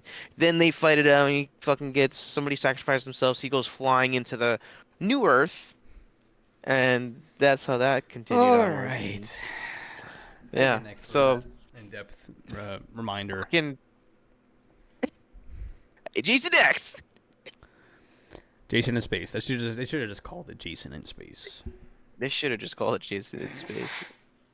It went Right. from Jason Goes to Hell to Jason in Space. Yeah. Well, you went down. Now you got to go up. So. Yeah. You're like, what can you eat here? What's the Yeah. opposite? Well, he went down. Dude, instead of Jason Takes Manhattan, they should just been Jason Takes Heaven. Oh, thank you. Michael the Archangel versus Jason Voorhees. Who will win? So as he slashes Sienna in slow motion, one of the slashes catches her gauntlet, stopping Art. She then grabs a metal rod and thrusts it into Art's head. No double tap here. He then grabs her from behind as she goes to Jonathan, strangling her. He jumps on her again, choking her. Jonathan sees Art's gun, goes to grab it, and does so successfully. And now he's upgraded from a pistol to a mini shotgun. That's like, looks like a pistol. Same size as a pistol, but it's like a double-barreled short stock shotgun. That's very short, but... Is it sawed off? It's like this. The barrel is like a pistol. It's like very small. Gotcha. And her catching the whip with her wrist, with her gauntlet, it was kind of believable. I didn't mind it at all, to be honest. Wonder Woman. Again, he successfully takes the gun. Art throws him on the ground again. Jonathan cocks back and shoots Art in the torso. Sienna is shooken up by her brother, but she enters a dream. And sees her mother telling her she's okay and safe. They embrace. After, Jonathan tells her it's not her mother. She then transforms with clown makeup. Sienna freaks out. And she's then shown her mother's death in her mind. Because she has this dream where she's hugging her mother. And the mother transforms into, the clown I remember that. paint. And then we see Sienna being revealed to... that her mother was brutally murdered and she saw it go down. The demon just gave her the imagery. Yada, yada, yada. She then breaks down again and searches for Jonathan, finding him unconscious on the ground with Art watching him. She pounds Art's chest angrily before Art strangles her once again. She spits blood in his face, tells him, "Fuck you," and he pushes her downward through some old wooden planks that are covering a hole towards the underground. Art then spits back at her, jokingly. She awakens and finds an opening on the ground, surrounded with red lights, smoke coming through the opening. She hears sounds and voices through the opening coming through. She stands and turns around with Art facing her, and he stabs her in the gut with her sword. He twists and she crumbles on the ground. He removes the blade, and she falls through the entrance on the ground. We don't hear a thump. He drops the blade in front of the entrance, and he goes back up the hole, walks up to an unconscious Jonathan, and inspects him to see if he's awake. And the last time we saw this, he turned out to be eating a woman. So, yeah. And this is the first time we're revealed to a very deep supernatural realm through this opening of this door on the ground. Sienna then finds herself in a tank filled with water. She freaks out and tries to escape, but weird tentacles grab her leg and pulls her downward. She then notices herself in the clown cafe. She's in front of the recently killed cast and crew from her dream. The woman with the banjo is still on fire. Art continuously tries to wake up Jonathan with the banjo playing in the background. Sienna seems to have drowned finally, and the scene shows the cast and crew dead once again. Jonathan finally wakes up to Art eating his arm. He tries to crawl. He tries to crawl away. Art holds him back. We then see Sienna's sword light up with red energy waves coursing through it. Sienna's wound heals. She awakens. Jonathan continues to try to crawl, but Art bites his leg. Sienna's body shakes violently while her body goes into a state of metamorphosis, and she then goes back to normal, breaking the tentacle in half. She's now transformed and escapes through the entrance.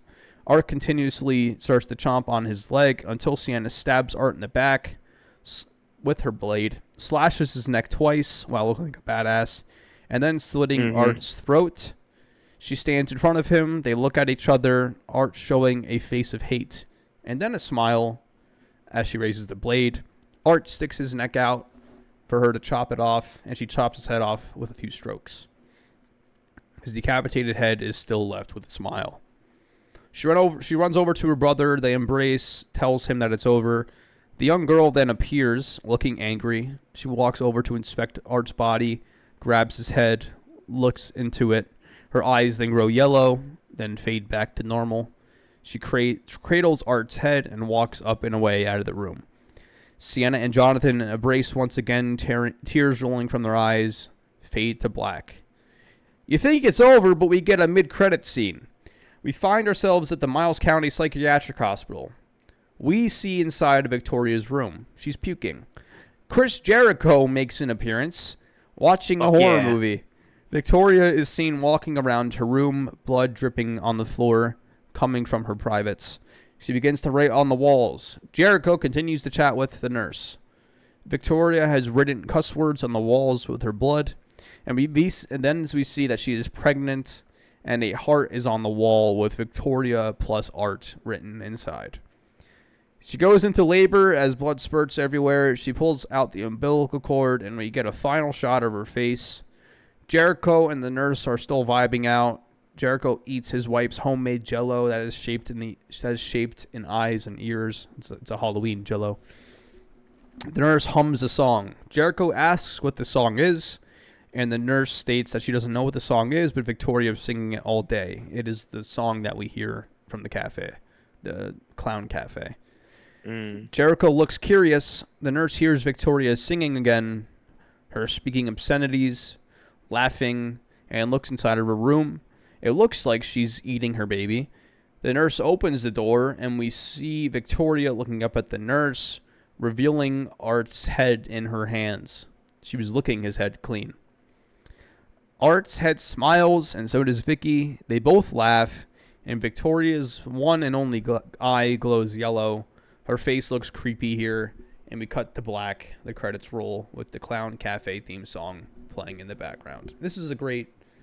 her makeup looks even freakier this time around. I mean, it does look a little different from the first film, but again, the whole movie is shot very well. The special effects are great.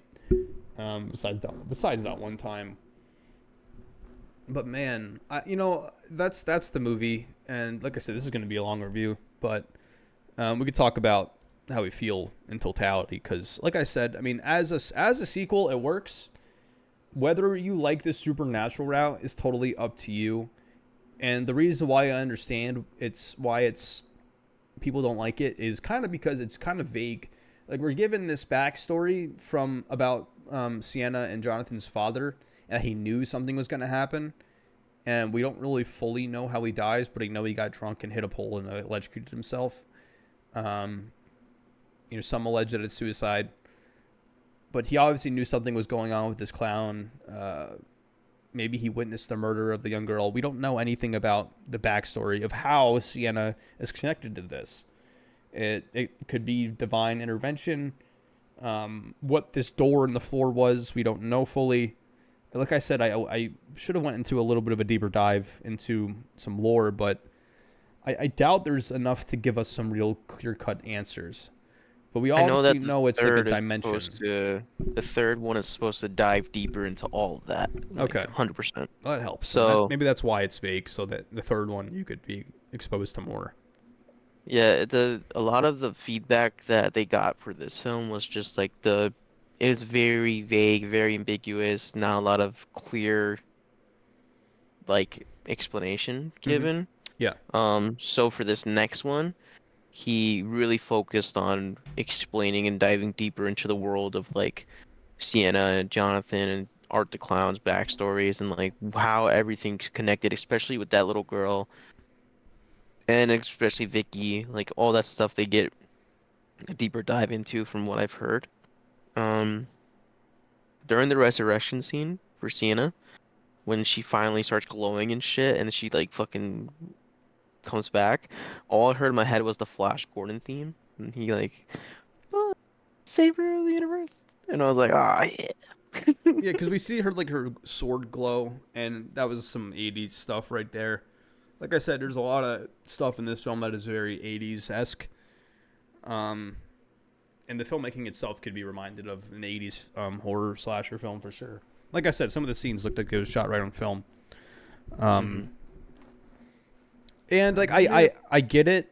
And if you're gonna look into this film, like once I watched it, I was like, why did they have to go the supernatural route? But this is before I knew that the director who also made All Hallows Eve already had that supernatural element a part of Art's story. Art was always a bit of a supernatural entity to a degree, and so it's not like it's a big surprise if you've seen the original movie that the director made.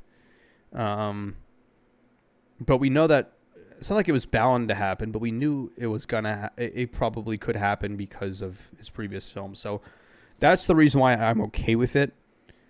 And I'm still not totally on board with it. I think about Art the Clown and perhaps him just going around from family to family, from town to town, and from event to event, killing people is maybe that's too overplayed. Maybe you have that so often with movies and Halloween, Friday the 13th. There's always something that brings them back, either to a specific location, to a certain person, or they're just out on, trying to kill as many people as possible. So on one side, I understand the supernatural element. I'm fine with it because that's how his story was always kind of intended, and I can get on board with supernatural stuff easily. And on the other side, I'm like, well, this could have been just, the franchise could have easily just went towards the classic slasher route without the supernatural stuff. Mm-hmm. I don't know how you feel. I'm cool with it. I'm not like, cause like you said, killers just going back and like hunting down the same people or just hunting down the same area is really overdone. Right. Like in a violent nature, it's whoever steals that guy's, what was it? I think like His wife's like amulet neck, or something. something like that. Whoever steals that, he goes after them, kills everybody, gets in his way. Jason, whoever comes onto the campgrounds. Um, Freddy, whoever falls asleep on Elm Street. Michael Myers is kind of just whoever the fuck's in his way in Haddonfield. Right. That's they're just gonna do those things, stick to those things. But for Terrifier, like being introduced to like a potential destiny and like something that's like that could be like a complete arc, Mm-hmm. is pretty cool. It's a little refreshing, to have that. I The can first see one that. we didn't have like that kind of that set in that place for the first one, but like having it set up for the second one and being introduced to our new protagonist as well, who's gonna be like our returning protagonist, is pretty cool. And for me, it's nice because like it's not like a cliche at this point now. It's like you have like pieces that are stacking leading up to something else, and it's like, okay, cool. It's not just gonna be like a rehash of the last movie over and over, and like the last survivor is gonna come back to the same area because they have to in order to stop like the evil. It's like Right. there's no escaping fate for this character, this protagonist in this series at least. Mm-hmm. They have to somehow complete their destiny, You having like and who a knows? We don't really know what that destiny is fully because we haven't seen the third one yet, or we don't know what the third one's about fully. But we can only imagine. you having a supernatural arc that is built into the foundation of Art the Clown, and this divine and also demonic intervention on both sides. It is interesting and it is refreshing. But you could easily see why people are like, why? Because nowadays that happens a lot versus the past, Yeah, where the past was all about, like Nick was saying, the victim comes back to settle justice and to finish what they started, and or the killer comes back to finish what he started, or they have a bond to the town, or a bond to this, a bond to that. And then the tables kind of switched where a lot of things started to go overboard, supernatural, and Terrifier's now meeting in between the two, going slasher and paranormal and combining them two. And listen, this, like Nick is saying, if they continued this route, and there always has been a deeper story the director has had for this character, a divine and demonic arc within the protagonist and antagonist of these movies, this could be a very good franchise. It could continue to build to be a very, very good franchise story-wise. You give a little bit, but just enough to keep you interested in the first movie. The movie ends with the supernatural element being presented, so now you're like, oh, there's going to be a second one. I wonder how it's going to go. You yeah, have the second movie, and you like the same thing with the first movie. You get just enough information about what's going on to set you up for the third movie to give you intrigue. I'm sure the third movie's going to do the same thing, and with the director saying he's going to make two more, he already has ideas for his fourth and fifth one. Maybe the story arc ends with the third movie, and then they milk it, and they continue to do more for money, which is totally You could totally predict that happening, no problem. I mean, it happens all the time, and for good or bad reason. It's just because it makes money. And like Nick has said before, like these movies are making a lot of money. What I'm Um, thinking is, I don't, because if it's the original director saying he has plans for the third and fourth, or like the fourth and fifth, usually with these franchises, they lose like their original director after like the first film, it's true. second film. But this guy has been on all three as of this moment, and if he sticks around for the next two, I don't think it's gonna be a milked thing, because he's been avoiding like getting art like basically turned into like another Jason, Michael, Freddy kind of thing. We're in the sense of like a what's the phrase, like a moniker of like what they originally like, or like a hollow shell of what they originally were meant to be. Right, right. He's trying to avoid that completely with Art the Clown. He's like, that's why he never really went and tried to get more money from big time studios, because he didn't want to be told what to do. He didn't want to have any restraints. Didn't want any of that stuff. This first movie is this next installment, the third one that's currently coming out or currently out, is the first time he's gotten that kind of a budget, and he's basically kind of had to be careful. Um, so I'm thinking if he's still able to do what he wants to do and he's able to tell the stories he wants to tell, we might get some pretty quality shit in the next two installments after this third one, Yeah, it's if he exciting. does commit. And that, like, just knowing that he has plans and that if he's able to do those plans, and based off of this reception of this new film, I have a feeling they're gonna be like, yeah, go ahead, do what you want. Like, Kevin Feige and Disney said with Ryan Reynolds and Deadpool. Just basically like, do what you want, have fun, drop any bombs you want. You never know. Um, And like Dick's saying, like that once a studio has more money into it, they kind of have a little bit of a say. mm-hmm. And that's what happened with Halloween and Friday. They had the rights, they had the money, and they just kept putting money into it and getting money. I mean, look at the like we talked about this a little bit, but the Halloween trilogy sucked. The sequel trilogy Sucked. sucked, but they got so much damn money from it because they knew they were going to draw viewers. So it didn't even matter how Gordon Green made it. The first one wasn't horrible. It wasn't horrible. It was like the Force Awakens of the trilogy. And then even It with was, like Exorcist, that was supposed to be a mm-hmm. trilogy. The first movie sucked. The first half was good, and then they turned it into something that wasn't in the realm of The Exorcist at all. It was not Oh, feasible in any way, shape, or form, story wise whatsoever. It was horrible, and they were going to do the same thing with the Exorcist movies. And I think they realized like and this wasn't going to work again. They weren't probably going to get as many views because the first one sucked so bad. Unlike it Halloween 2018, which was actually decent. bombed. Yeah, like Halloween 2018 was decent. Force Awakens was decent. Of course, you have the issues. Like it does suck, but it is decent in its own right. Mm-hmm. Same thing with the Exorcist remake. Like the only good things I could say about the Exorcist remake is the first half having a similar feel and essence as the original Exorcist. Mm-hmm. And I'm not talking about any of the really original Exorcist sequels. I'm not talking about any of those. I'm talking about specifically the first movie. The first movie. The first half of the remake, The Exorcist, because they called the first one Halloween in 2018. It's like you got to specify, but whatever. Yeah. I don't like how Exorcist Believer. directors are. Exorcist Believer. Thank you. The first half had the essence of the first movie, and then it just dropped hard. And I forgot the whole point of this spiel, but I think it was really just to specify that once the studio gets their hands on a work that draws money, They start milking they it. start milking it, even if the director is on. And that's really just because they have the control, they have the funding, they tease the director with their vision, and then once they decide to pull it out from under his feet, they can do so. And the director It's wants to finish what he literally, started. yeah, it's literally like how what happened with Zack Snyder. For people who are Snyder haters, That's true. you might want to leave at this part. But going into that is that Snyder had a vision for his whole universe for the Don't let them DCEU. leave. This is good quality information they should receive. But they're haters. They're probably not gonna want to be like, We'll, hey, we'll yeah, say hater. it. We'll But say it, and they're gonna listen. okay, so he had a whole vision. He had a whole plan for all the movies he wanted to make for his version of the DC universe. Of course, when you adapt something and you give to somebody who is passionate about it, they're gonna have their own spin on it. They're gonna have their own flair. It's not gonna be exact to the comics. Nothing's ever gonna be exact to the comics unless you can find someone and a studio that will not fuck with it.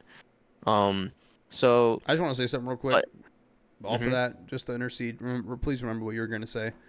Um, you are easily refutable if you use that line. It's not like the comics, because all the comics has done now is given you multiple universes to work with. So now Mm-hmm. there isn't an official Superman or Batman or arc, because unless they say like, oh, it's from this Earth during this time period, when the comics, that Earth and that time period had X, Y, and Z happen. If you change the chronology of the canonical story, that makes sense. But you can't complain anymore because the majority of what's being produced is in different universes. So Yeah, that's like it. every show, every live action thing is its own specific universe, and Continue what you were you, saying.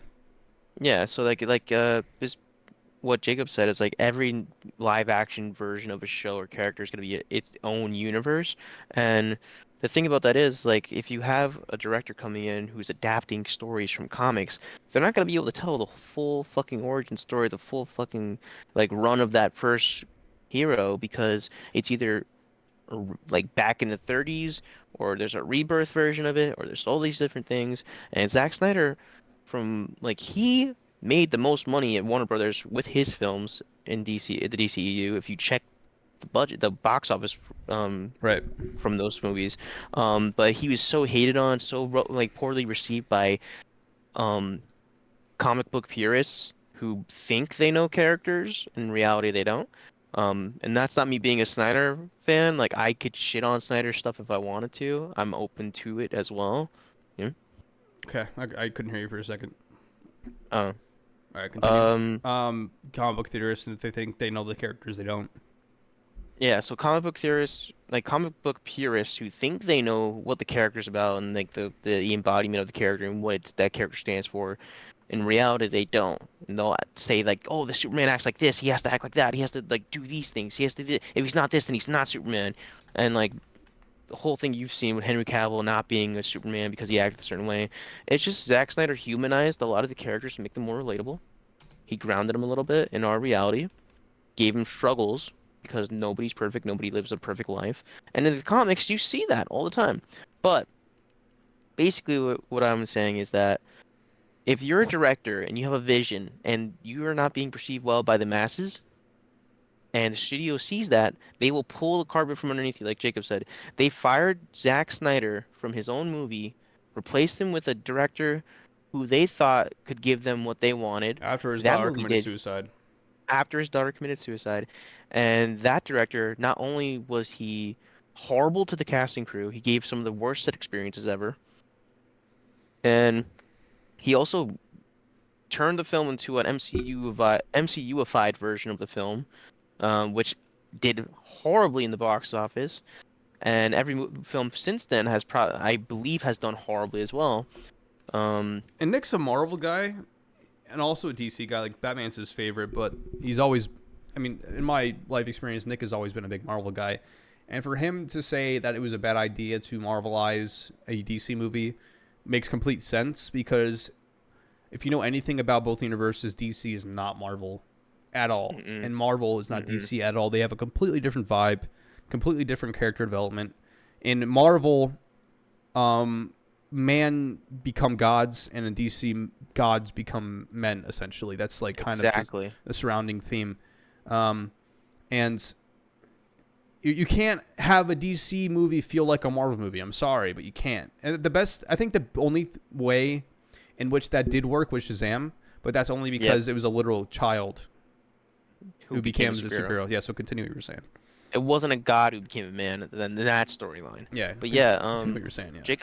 Jacob's 100% right in that aspect. I do appreciate um like the vote of confidence as well. But yeah, it's just you don't, because like the thing is, if you're a director and like back to the original point, if you're a director who has a vision and you have a way that you want to do things, if you're not getting perceived well, if you're not, even if you're generating the money that they want, if you're Mm-hmm. not perceived well and you're not liked by the masses and the general media and the mainstream media and the mainstream people aren't enjoying your vision, they'll fire you, replace you immediately. So coming back full circle now, my biggest fear for Damien Leone, like right now, yes, Terrifier is fucking on fire. It's It's it. doing fantastic. Literally, it's the first iconic slasher in decades, and that's not even just us saying it. I've checked multiple reviews and other people on YouTube, and just in general forums and like critic reviews. A lot of people are saying art is the new the slasher of the generation I'll of stand this up for what this I like said last review and say that this is the modern day Halloween. and it's like right now this is all it. Everything's it with this whole franchise. Let's say Damien Leone joins a studio, makes it a big time franchise. Who's to say he won't get fired one of his own films that he started production on, did the development for, did the Right. pre-production on, and in mid-production he gets fired, replaced by somebody else because it's not like another film.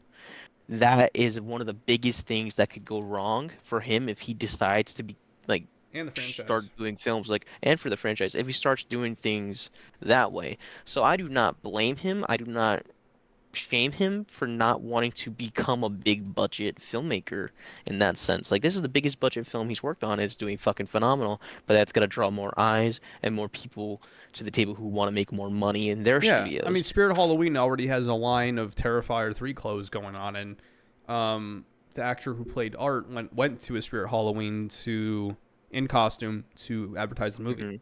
Hmm. You have Regal's Theaters coming out with a popcorn bucket of Art's head. You had there's one more thing that I'm forgetting right now, but they are advertising it heavily. If you go to Spirit Halloween, the pictures that they have out in the front, one of the first things that you see is an Art the Clown costume that you could buy. Sick. You know. So continue what you were saying.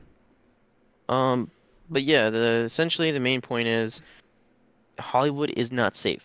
If you're for any position, but if you're a director who's very passionate about your story and your project, and that you're brought on to do, or you're creating yourself, if you join and become part of a full studio that you give them the power to, and they're putting money into your project, you're giving them the power to take you off that project and put somebody else on if they don't like what you're doing. Mm-hmm.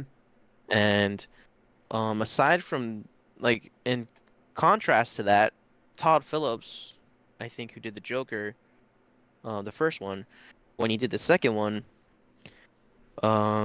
he got creative input. Like James Gunn tried to give creative input, and apparently he like shut out James Gunn, said, "I don't want to hear anything you have to say." Good. Um, Gaga was cast before the script was finished writing. Warner Brothers basically gave him free roam because of all the money he made on the first one, which means he didn't have really anybody over his shoulder looking at him or telling him what to do, which is why he ended up creating the film he created, which is now very divisive among fans.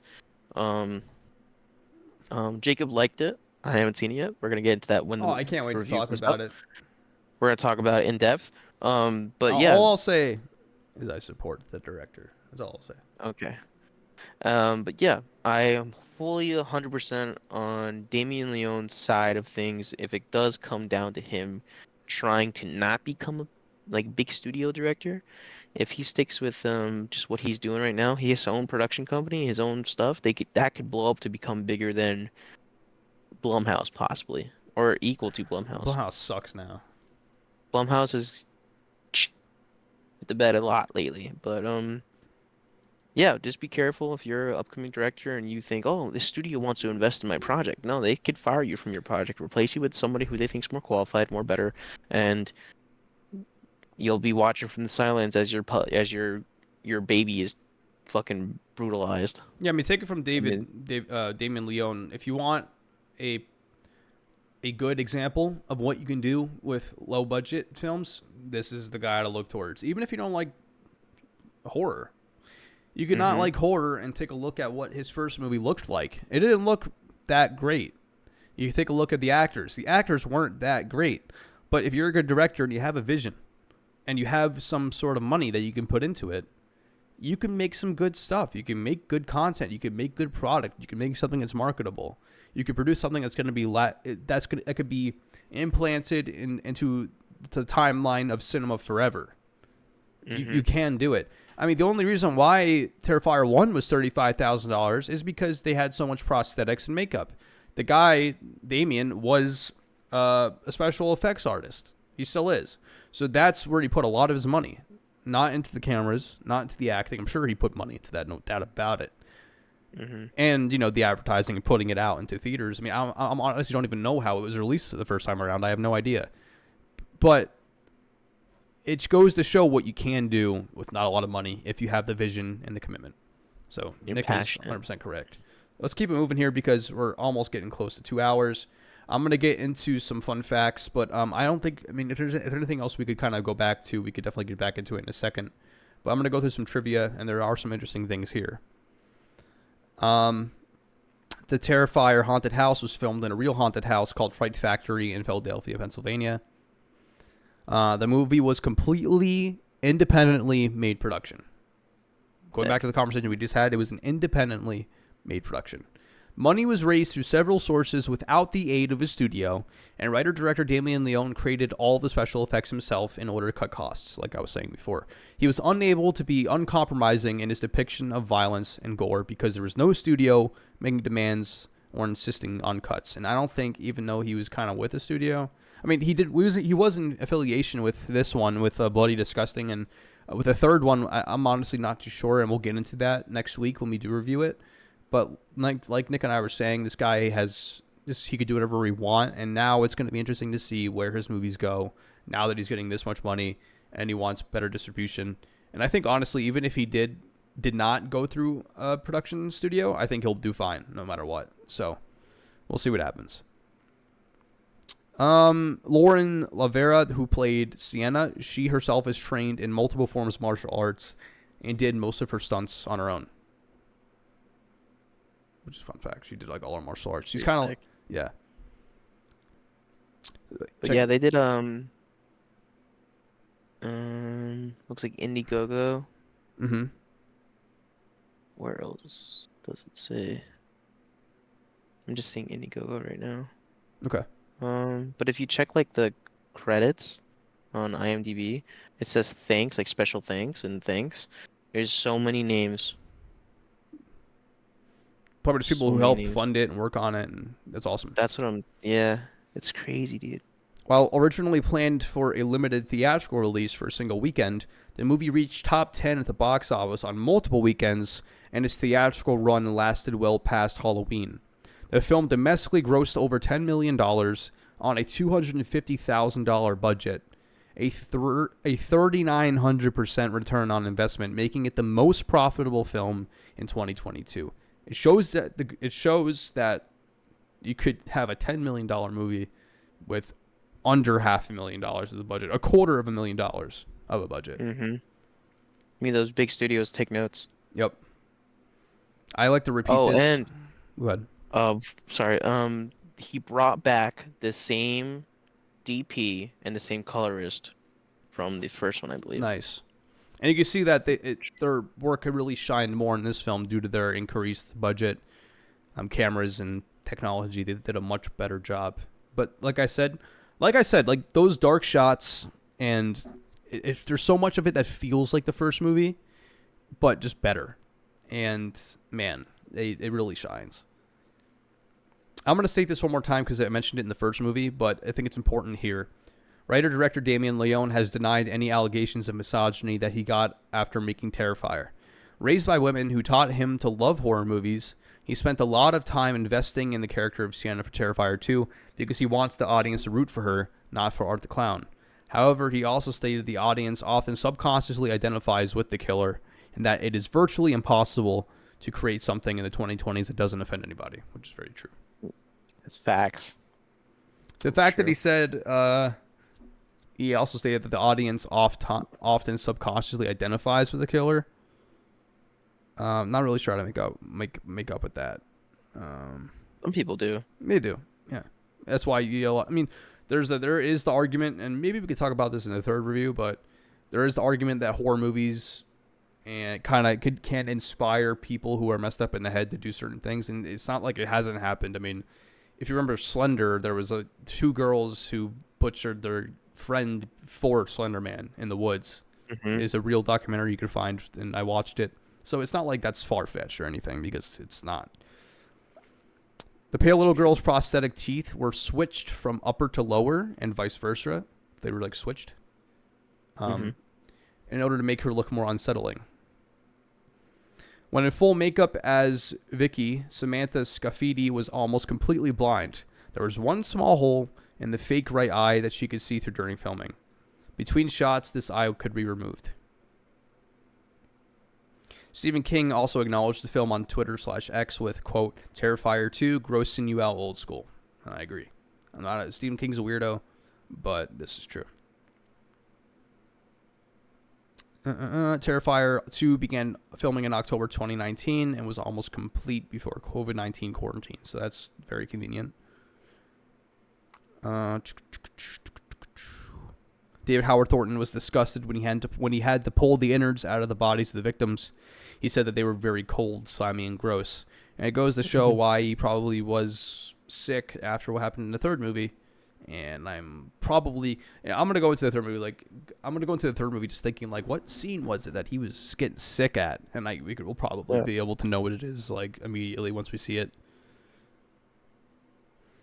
Writer-director Damien Leone stated on Instagram that Sienna is a character that he has been trying to get from page to screen for more than a decade.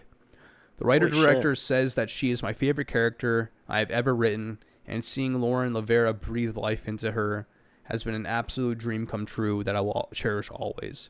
I cannot wait for all of you Terrifier fans to see her in action. I promise you won't be disappointed. She also says that Lavera was born to play Sienna. I would say that, like I said originally before, all the acting is much better in this film than the first one. You can kind of see in the first movie that not all the actors and actresses were phenomenal, but this movie does better. Like I said many times, the first movie does it well and it works just fine. It's not distracting, and that's why the first one's legendary. It does so much with so little, and I agree that Lavera was very good in her role. Maybe one too many panic attacks, I don't know, but that's Damien's thing.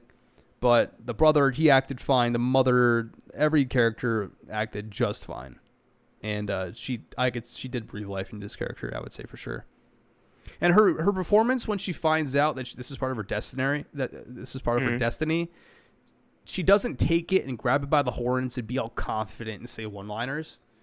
Like, I can do this. She just accepts it, doesn't say a word, and just does it. She just goes out and does it. And that was refreshing too, because you always see, like you said, they'll walk out the path, or like they'll come out as reborn, and then their whole personality changes. So it was nice to see that it didn't go crazy in that direction.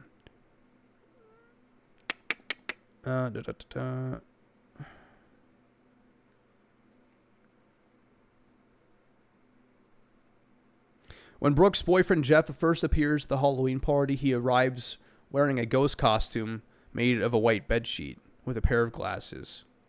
Sound familiar? Halloween. This is a direct reference to the original Halloween movie. So he has two references from Halloween. Kind of the first one, he uses the CGI jack-o'-lantern made with a pizza shop owner's head. And in this one, you see the boyfriend coming with a white cloak and glasses. So I think he's a Halloween fan.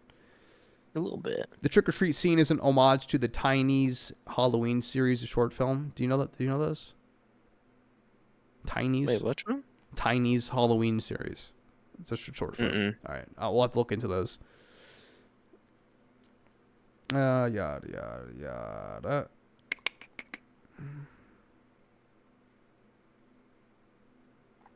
Forgive my silence. Very good. To fill the silence, the film was dedicated to Toby Cooper and Wes Craven as well. Okay. And special thanks to them at the end of the film, like in memory of, which is pretty cool. Pretty cool to see that. Yeah. Thank you for that. While the film's effects are 99% practical, director Leone did use digital effects in certain scenes. When Ricky gets killed, Leone had the actor's face digitally put onto a fake head. This was done to show the eyeball opening and closing and the face twitches. The other kill was in the bedroom kill scene. Leone digitally put the actress's real eyeball on the dummy, so when she wakes up, the eye opens.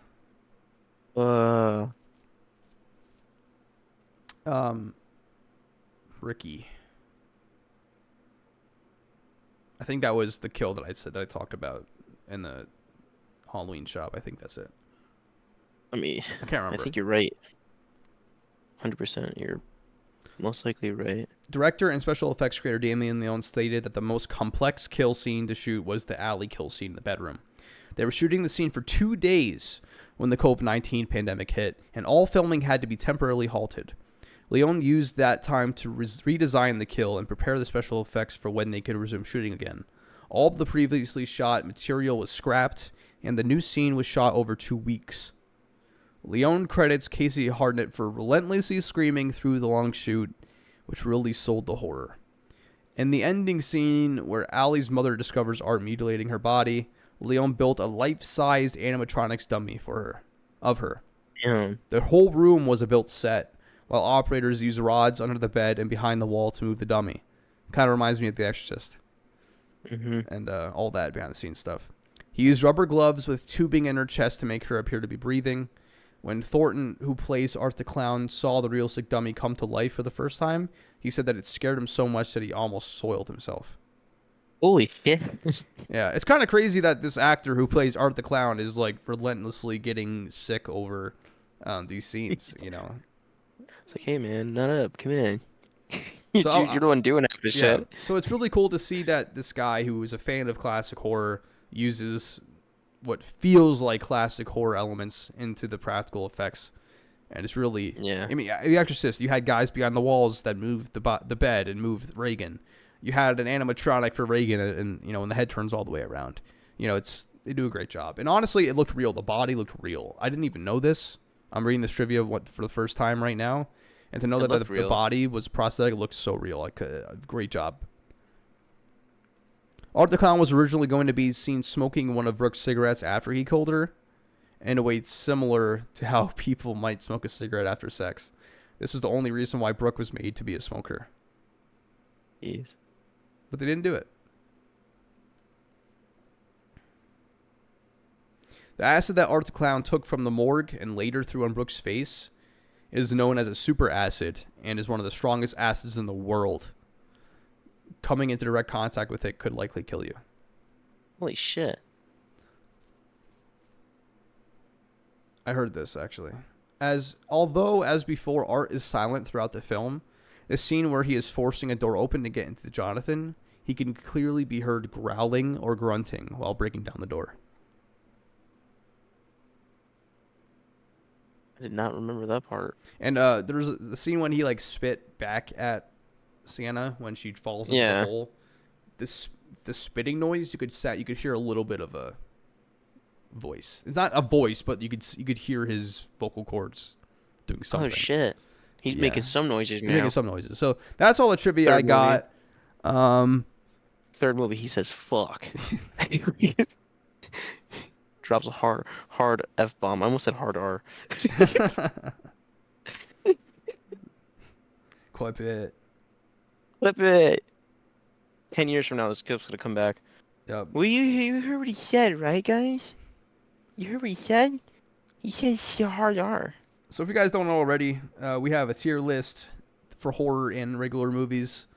At the bottom of our horror list, we have Salt and Burn It. Shout out to all our Supernatural fans. Above that, we have Straight to the Grave. Above Straight to the Grave, we have So Bad It's Good. Above So Bad It's Good, we have Put It on a Shirt. After that, Scarred for Life. And at the tippy top of the list, we have Therapy Required. Nick, start it off once again.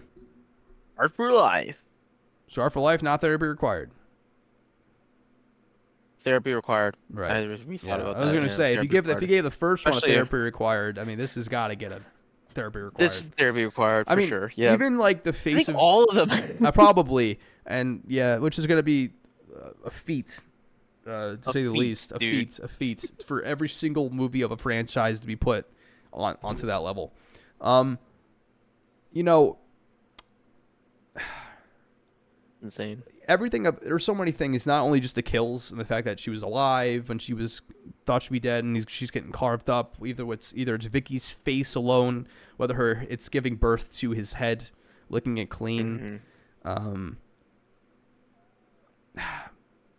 it could A easily lot. mess somebody up easily, so it has to go on theater, be required, and it's the only place where it belongs. Mm-hmm. 100%.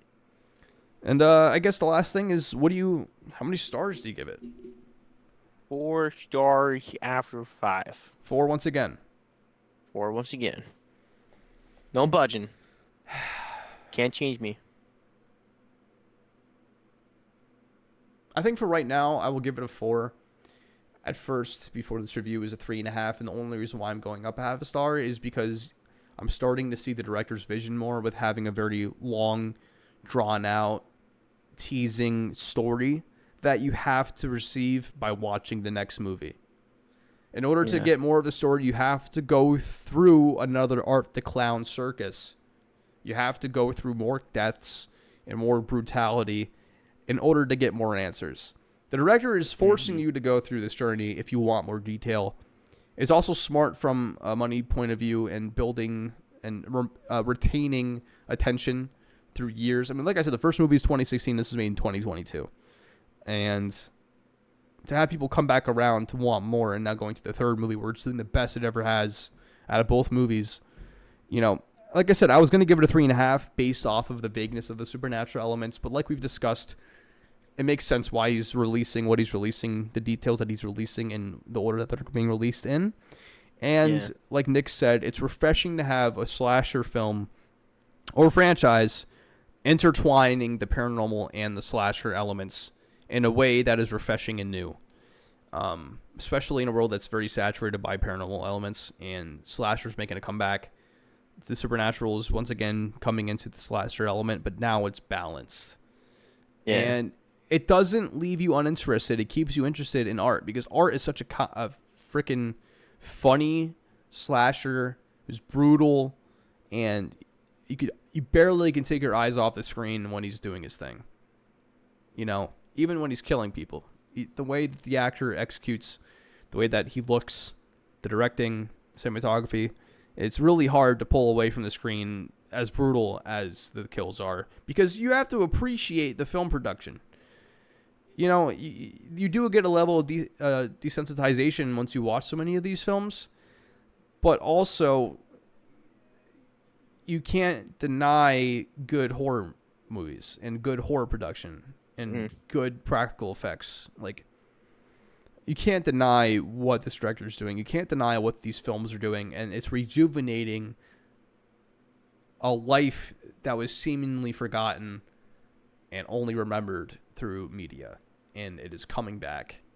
And listen, man, I think right now, when we started this channel, this was the beginning of a renaissance of film, and I really do believe that is coming back full force, whether it's horror or not. Stuff's getting interesting, things are getting pumped out. Like, ever since COVID, the flame has caught fire again. The flame is lit. So we both give it a 4 out of 5, which is surprising to me because I really wanted to give it 3.5, but I feel like it's a 4. I can't go below it just because it just feels right. We have a first film of the franchise and a sequel getting the same score. Yeah, it's true. That Holy too fuck. is huge, because it's very rare to have a sequel that is better than the first one, but it's also rare for all the films to be regarded on the same level. And people say the same about The Godfather. Oh, the second one's better than the first one. The third one sucks. I like all of them by themselves and together. Empire saying it's better than A New Hope, but you really can't have A New Hope without Empire, and they're all legendary in their own right. It's Shrek 2. It's just Shrek 2. Classic. Classic. Paddington 2. Ooh. But any closing thoughts, Nick? I'm excited for this new one. I'm gonna be there. I'm not gonna be at the premiere, obviously, because it's already out now, but I'll be sat in the theater for it, because I haven't seen the first two in theaters. So I'm gonna see this one in theaters for sure. Mhm. It's gonna fuck me up in theaters. I can tell already. I'm not getting any food for this one. I'm just gonna sit there, just a drink, ready. Mhm. But I'm excited. I'm gonna be sad in the theater. I'm gonna be sad. Yeah, it's really cool to see that we are now living in a time where horror has life, you know, once again, and it's just being fully alive. I mean, like Nick is saying, you haven't seen this much commotion, and level of surprise and horror, since The Exorcist. Mm-hmm. Um, I cannot call it The Exorcist of modern day because it's not. It is definitely the Halloween of the modern day, and Yep. I will stand by that forever. And it's really exciting to see that this franchise is going down a good route, and it is really exciting to see a rejuvenation into this genre. And I am gonna be very critical of what comes out after this franchise and around it, and after it in general, because Scream who's 7. who's gonna rip this off? Oh yeah. What else can you do? But also, how many people are gonna rip off this movie in its score and its pacing? Any closing thoughts, Nick? Just before we end this recording. I'm gonna be sat in the theater with my Art the Clown bucket, waiting to catch all the guts from the screen into my bucket. You better have a Regal Theaters because that's the only place where it's selling. Yeah, there's one nearby. Actually, I can. I could be wrong. I'm still waiting for my baby Deadpool bucket I ordered. It takes months. I ordered it months ago. All right. Let me double check that. I'm not gonna I'm gonna look that I'm up. not gonna lie. I pre-ordered the Terrifier bucket. You did? I did. There you go. I pre-ordered my art popcorn bucket just recently, and it's gonna come in the mail in April. I gotta figure out when my bucket's coming. April. Because I ordered it in July. So Mine ordered. I'm gonna give our viewers a quick Oh. little. Yeah, mine order's still placed. Mine's still not. I mean, I'm gonna give our viewers. yeah, the just a exclusive little- limited edition. Ah, shit, I can't show you. show Maybe the if I go, like- share your screen. It's on my phone. It's on the Shop app. It's not The gonna Shop work. app. Yeah, it's not gonna work. Yeah. Just to give people some, just a quick view of our interest in collector's items. I have a Reagan.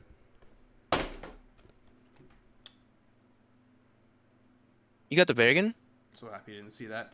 Luckily, there's protective casing, so you're gonna have to watch. Did you it. drop it? Maybe. Here's my Halloween Butterfingers. Michael Behind a Hedge. It's a limited edition version, and the other one which I just dropped. You son of a bitch. It's my Reagan. That's dope. And then, listen, popcorn buckets are a thing now, and luckily I've been buying them before it's become a thing. So, Dude, I'm so mad I didn't get the Wolverine Deadpool one. I got the baby Deadpool, but you know. Yeah, I got that. I don't know where I put it. I think it's in a box. you're welcome. So sick, dude. Thank you. You didn't get me it. Yes, I did. Do you like scary movies? No. I had to order mine. Cap. I literally have the emails. He's lying. Your shipment order has been delivered. Scream He's lying. 5 popcorn bucket or He's lying. 6. I have it literally the email I'm pulled up right busting here. your balls. And my Saw bitch. X popcorn bucket signed by Shawnee. Thank you for that one. I think you gave me that Yeah, one. this one I That's got you. dope. Signed- Yeah. Who's that signed by? Signed by Shawnee Smith. He A helped. he brilliant helped me. actress. Brilliant. Phenomenal. Actress. As well as this poster from the theater that I got when I was working You're there. putting Superman. With her signature on there as well, with a little message. Phenomenal. That I will not be saying, just out of respect. But yeah, that's the end of our review. Please, in the comments, give us your letterboxed rating. Me and Nick both gave it a 4 out of 5. We put it on therapy required, so let us know in the comments what you would think where you think it deserves to be on our tier list, and also on a scale of stars. And like I said, we're doing all 3 Terrifier movies for spooky season. We have a couple more coming out with my friend Valentino, who's gonna do a kind of be like a co guest host, and yeah, I really do want to try to get as many horror movies out here during this month as possible. Yeah. So I'm excited for that, and maybe one day we can get him on here with the that we could have all three of us. Maybe we can get him onto a section of the video itself, but we'll talk about that later. But keep a lookout for Bagman in the Azrael review. And like I said, we're going to see Terrifier this week. Perhaps right before the review on next Tuesday. Or this is going to be released on next Friday or Saturday. So please keep a lookout. Thank you for watching. Hit the like button. Subscribe. We really appreciate it. And ring the bell if that's even still a thing. But I'm Jacob. I'm Nick. And we'll catch you on the next one. See you guys.